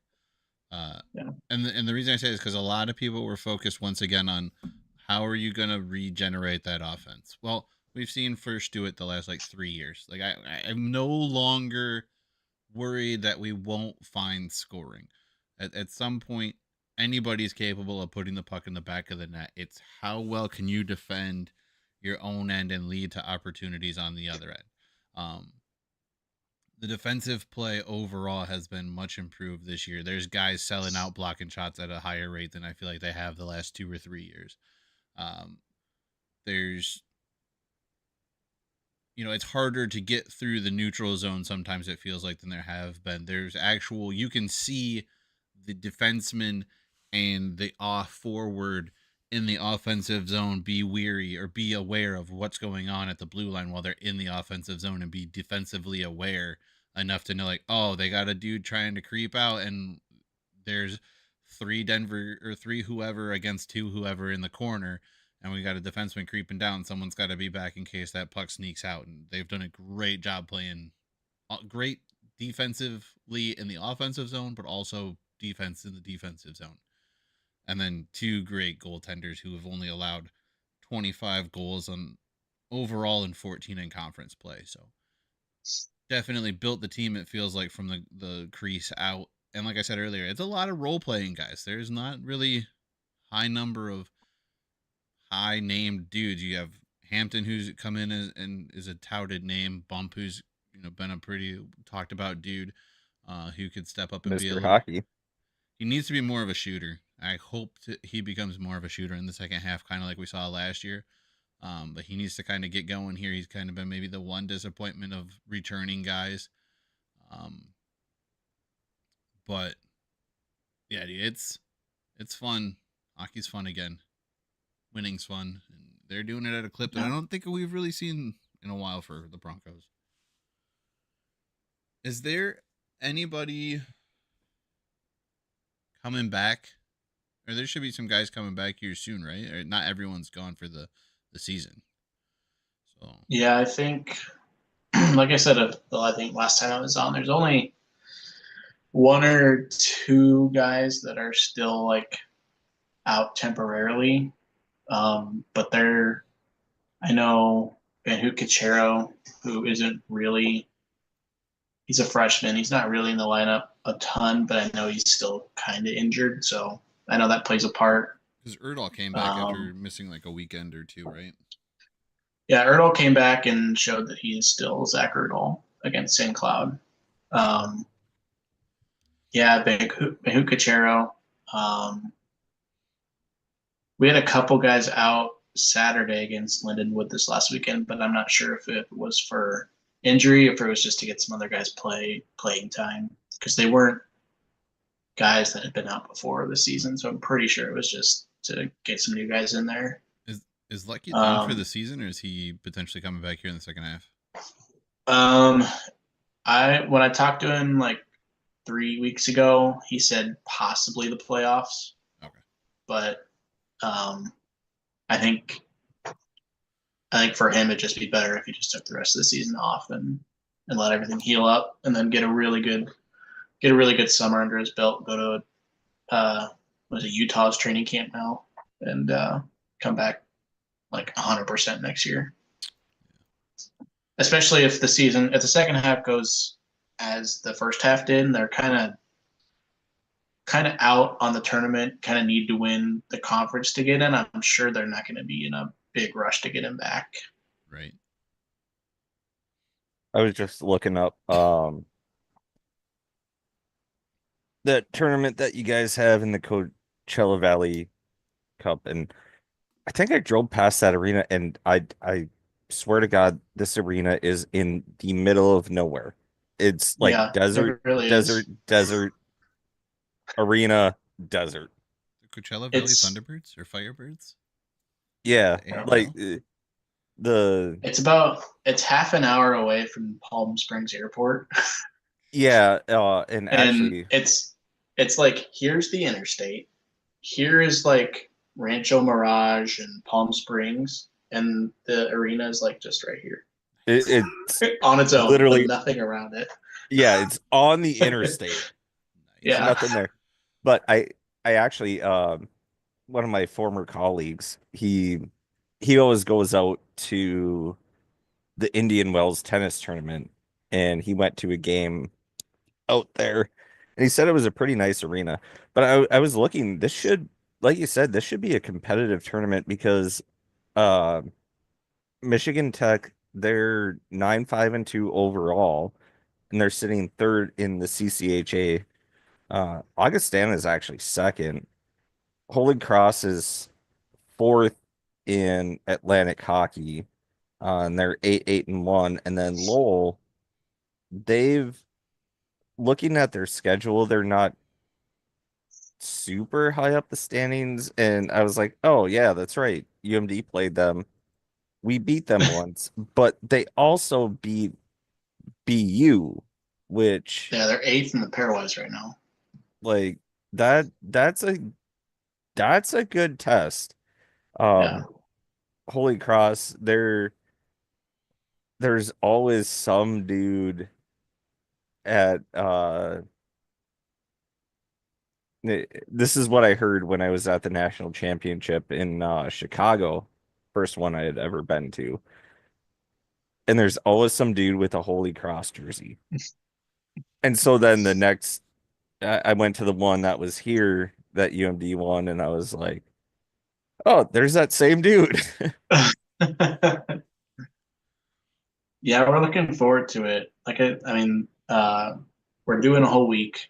We're doing the tournament, and we're staying for like Disney and stuff like that. So, um, but yeah, I mean, the hockey should be great. Um, like I said, we get Holy Cross on Friday. We get to face former Mav Michael Adderall, who transferred out this last season, who has actually been killing it with Holy Cross. So good for him. And then, yeah, either a UMass Lowell team with a bunch of confidence after a pretty decent first half, or a Michigan Tech team who's, I mean, going to be good competition either way. So, Damn, they're playing in back-to-back tournaments.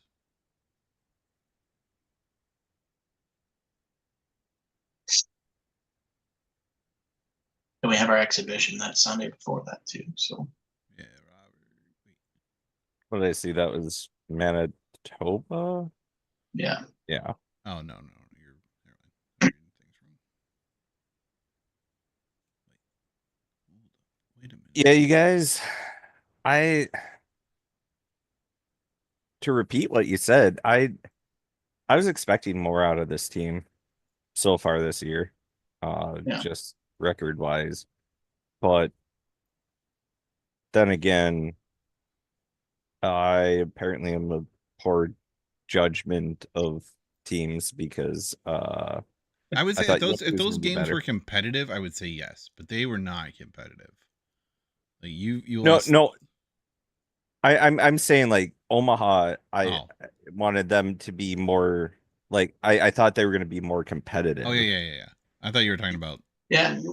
Because I mean, you guys beat Minnesota in the championship game. I do think a lot of that does have to come down to injuries and inexperience and literally guys just kind of being put in a position they weren't ready for. But to me, that comes down to like I said, like the coaching staff has to be able to bring those guys up along a little quicker and maybe instill mentally like, hey, it's still the second the puck is on the ice, none of that shit matters. Like you've got to come in and outwork the dude across from you, whether he's a first pick overall or he's Mr. Irrelevant. Like that shit doesn't matter. It's game time for 60 minutes. It doesn't matter what draft pick you are or who's injured.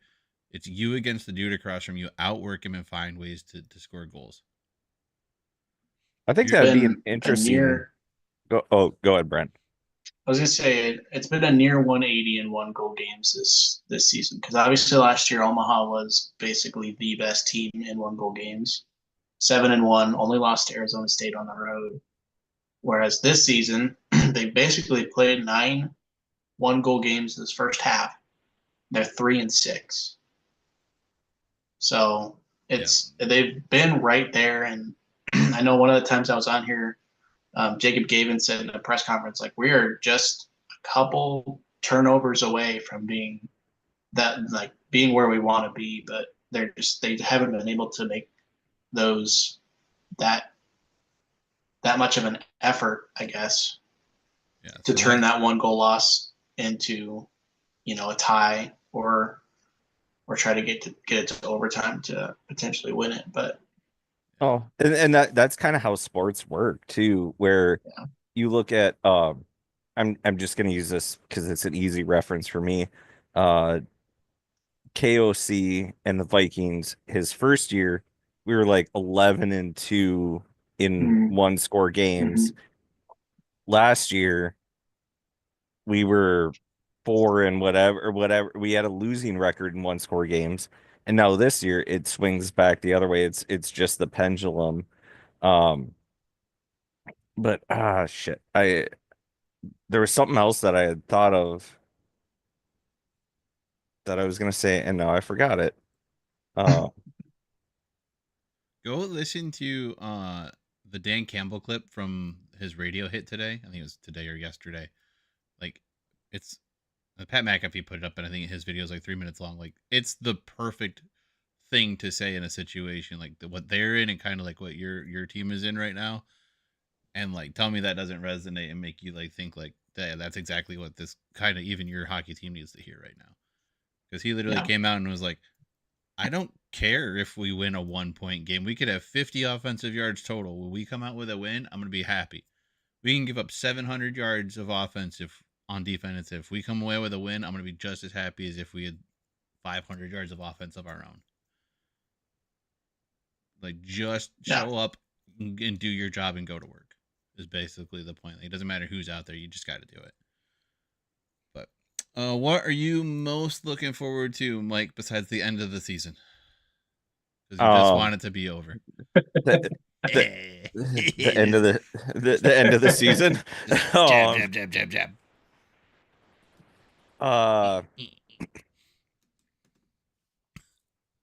I would say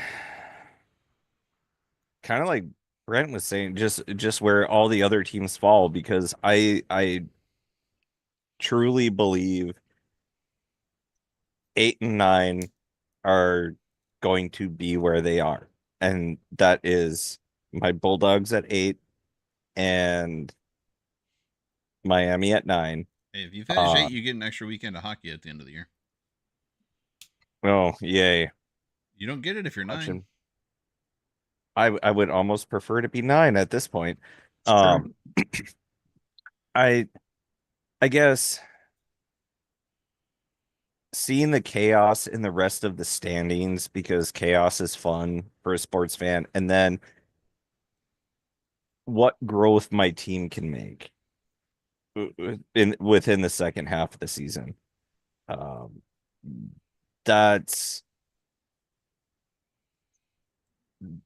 That will be a big indicator of how I go into next season feeling, and what these young freshmen have learned throughout the year. the upperclassmen, even midclassmen, we kind of know what we're getting at this point, especially the juniors. This is what they're going to be. This is where they're at. Who knows what's going to happen? But if the young, especially the young forwards, if they can step it up and start producing points, it'll be okay. We have something here. And if Guyon doesn't give up as many stupid goals as and he hasn't given up many to start with. I'm not trying to rip on him. Most of the goals he's given up is based off the team in front of him. But if he's not giving up those silly goals like Dubnik would give up, then I think it'll give me more confidence going into next year. And so I'm looking forward to see if there's any growth. I don't have faith in it, and especially some of the guys that are probably going to leave to go pro. But just give me some hope for next year instead of, like was said earlier, the fight for ninth place. And if I don't see any growth, I'm just gonna be like, well, next year is gonna be a bust too. Hey, hope can be a dangerous thing. I think Brent's living that life right now. They had hope that Omaha was going to build on what they did last year in the tournament. They avenged that loss to Minnesota early in the year, and then all downhill from there. A lot like that was the highlight. A lot like Wes. how our buddy Ben feels about the Bears. They were looking great. One Hail Mary, and it's all over. I'm a Minnesota sports fan. We are built off of hope. We know what hope feels like, only to be disappointed. So many times, championship caliber team, not gonna get there. UMD is the only one that hasn't let me down for the most part. Because I was 2 months old when the Twins won. And after that, we got the Lynx. We got the PWHL. Yeah. But that's the one thing Minnesota is very good at. Mike's so Women's desperate for professional a champion sports. that he thinks Little Big League is a documentary. It is. How do you? Such a random sports movie reference that I don't think Brett's like, what? What are you talking about? Have you ever seen Little Big League, Brent? No.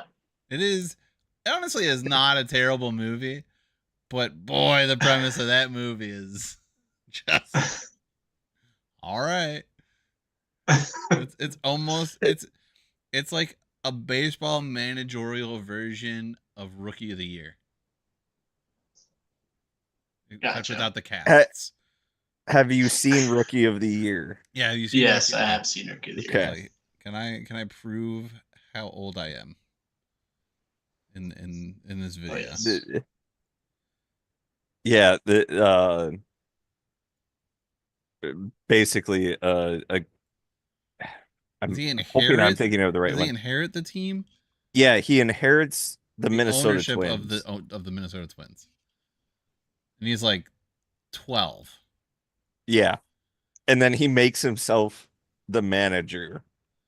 I think I have seen that actually. Yeah. It's not as much as I've seen Rookie of the Year, and it's been a very long time, but I think I may have actually seen that. I hope you have.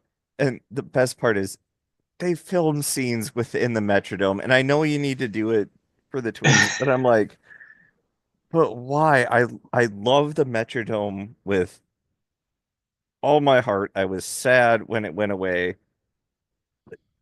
God, that was a terrible stadium. The whole highlight as a kid was walking out through the doors and you getting blown because of the air. Right. Wes, grow up. You're missing a word there. That was you getting blown out by the wind. Uh-huh. That makes more sense. Uh-huh. How? You're just Hi. getting. You know, I'm just trying to get some clarification for Hey, you know for what? the listeners. One of my college roommates, he lost his V card at 12 years old. I mean, if you're not So gonna say pause after every slightly inappropriate sentence, then what are we doing here, right? That's the thing.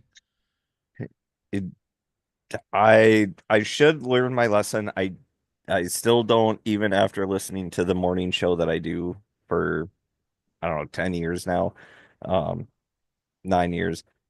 Don't pause after certain things because button bar. They put every inappropriate thing on a button bar because it's so out of context. And I still have not learned my lesson. Here you go, Brent. I'm gonna post at least a link to one of the tweets that have the Dan Campbell thing, so you can watch it after the show. Gotcha. I guess to wrap it up here, the thing I'm looking forward to the most second half of the year is seeing if Western can continue the run they're on. If honestly the goalie rotation seems to be the best thing going for them with the way that their bye schedule is set up. So hopefully both goaltenders continue to play well. And the GLI next weekend. It's four teams, four Michigan teams. Michigan Tech's playing really good, decent hockey right now. Michigan State is the number one team in the country at the moment. Northern Michigan has been struggling, but they've been competitive. Western's doing what Western's doing, so it should be four teams ready to play. I lean Western in the tournament, because we have Camro, and they do not have Trey Augustine. They are also without another defenseman. And I've seen what this Western Michigan team can do and how they've played this year. And they have solid on ice leadership in Tim Washy. They have great bench leadership in Pat Ferschweiler and Jason Herter and JJ Crew. The captains have done a great job of getting everybody ready and making everyone feel a part of the team. And if you need any more explanation on that, listen to the most recent episode of Pucks in Deep with Cam Rowe. I think he did a great job explaining just, the leadership core and how the team has been built this year. It's a fun episode to listen to for sure. Sorry, I think you might have said, but who do you guys have first? We have Michigan Tech on Okay. Sunday the 29th. So Michigan State will play Northern Michigan for the second game. Yeah, so I think you guys will end up playing.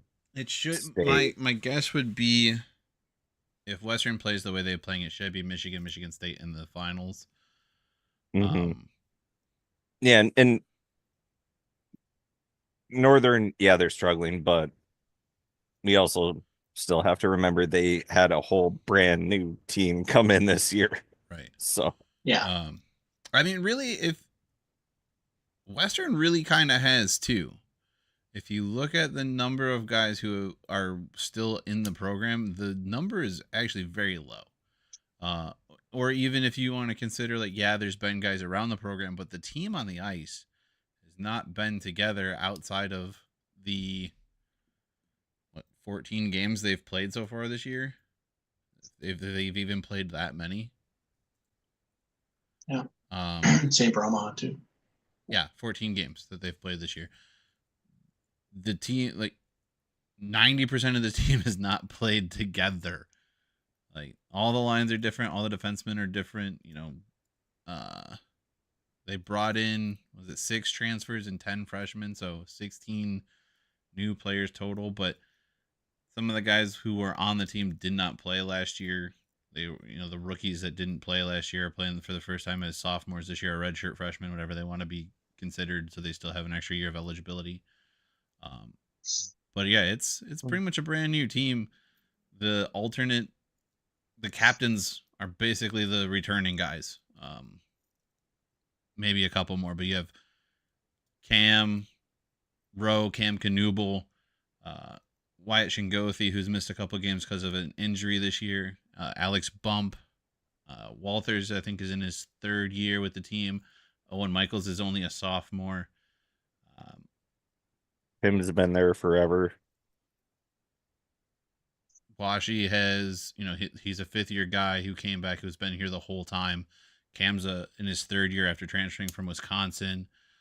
Like they've built this team, and they get the best out of their players. Like it's absolutely incredible to see what this coaching staff has done and how they've helped players progress and become better players. So I'm still excited upset because I'm pretty sure Cameron was supposed to come.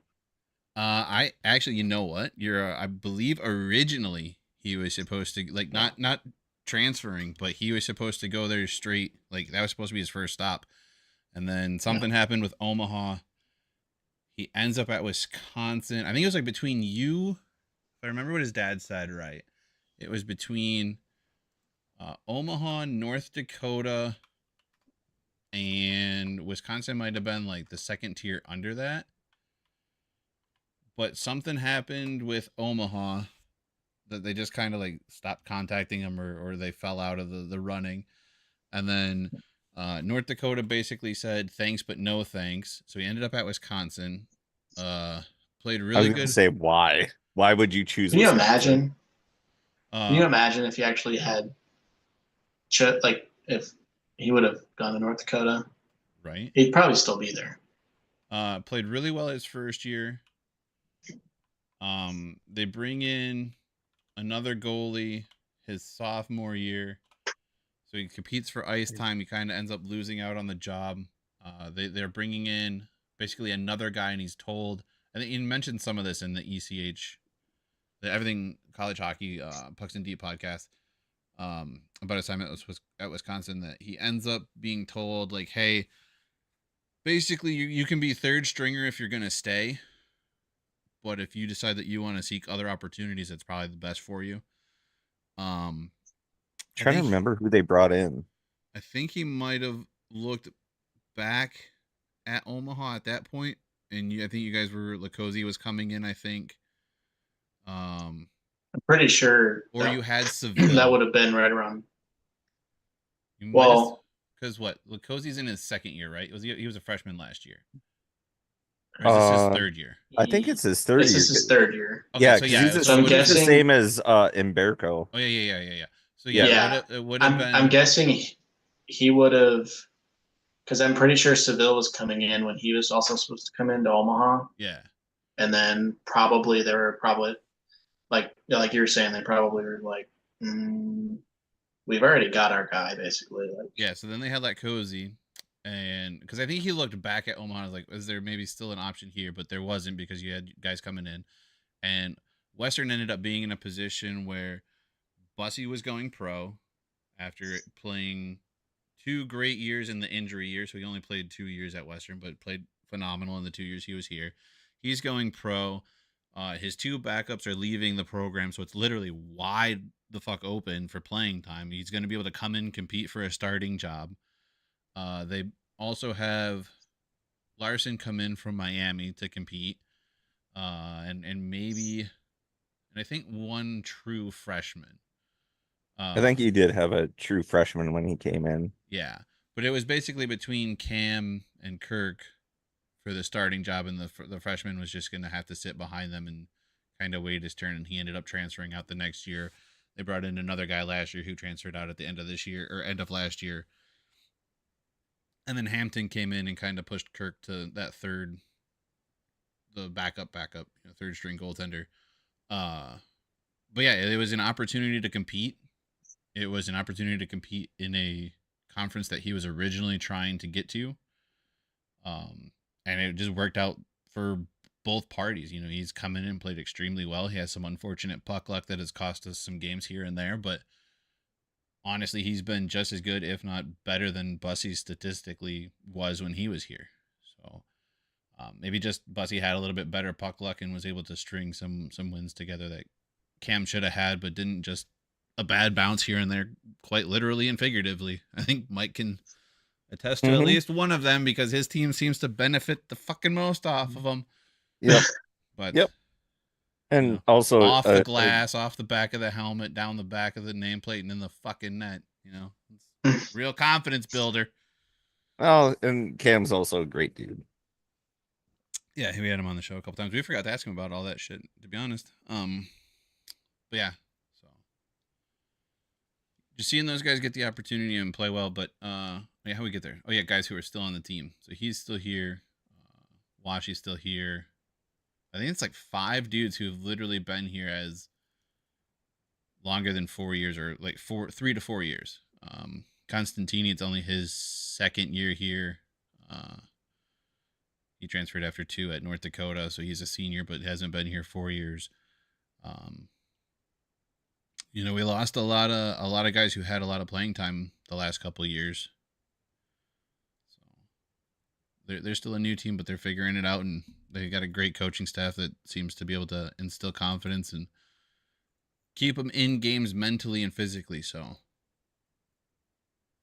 see how the rest of the year goes, but that is what I'm looking forward to. I'm also looking forward to the final Frozen face-off.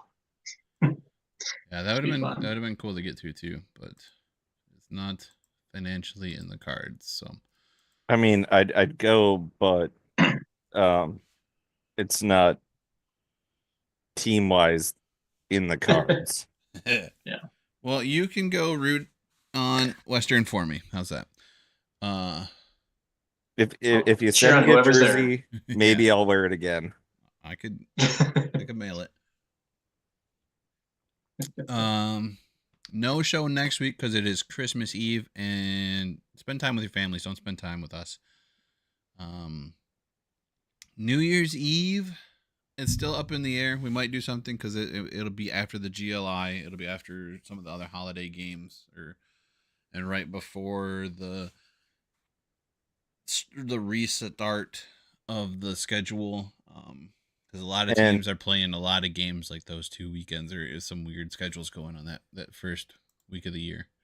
And maybe depending on TV schedule, UMD does play Bemidji State. The second of a very it wouldn't be an entertaining game, I don't think. Maybe if you're a Bemidji State fan, it might be entertaining. They're finally wrapping up that series that started at the beginning of the year. It started in Halloween. November, and now they're finally wrapping it up.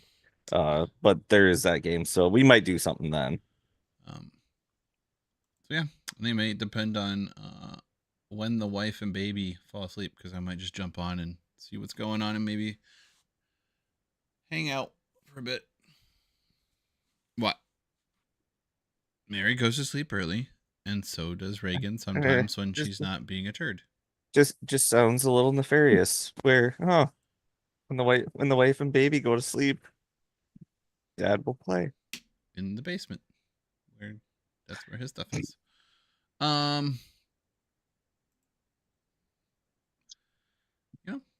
It's a good spot to be. I like the basement. Basement's fun. I got Trevor down here, right there, to hang out with. You're not making this any better.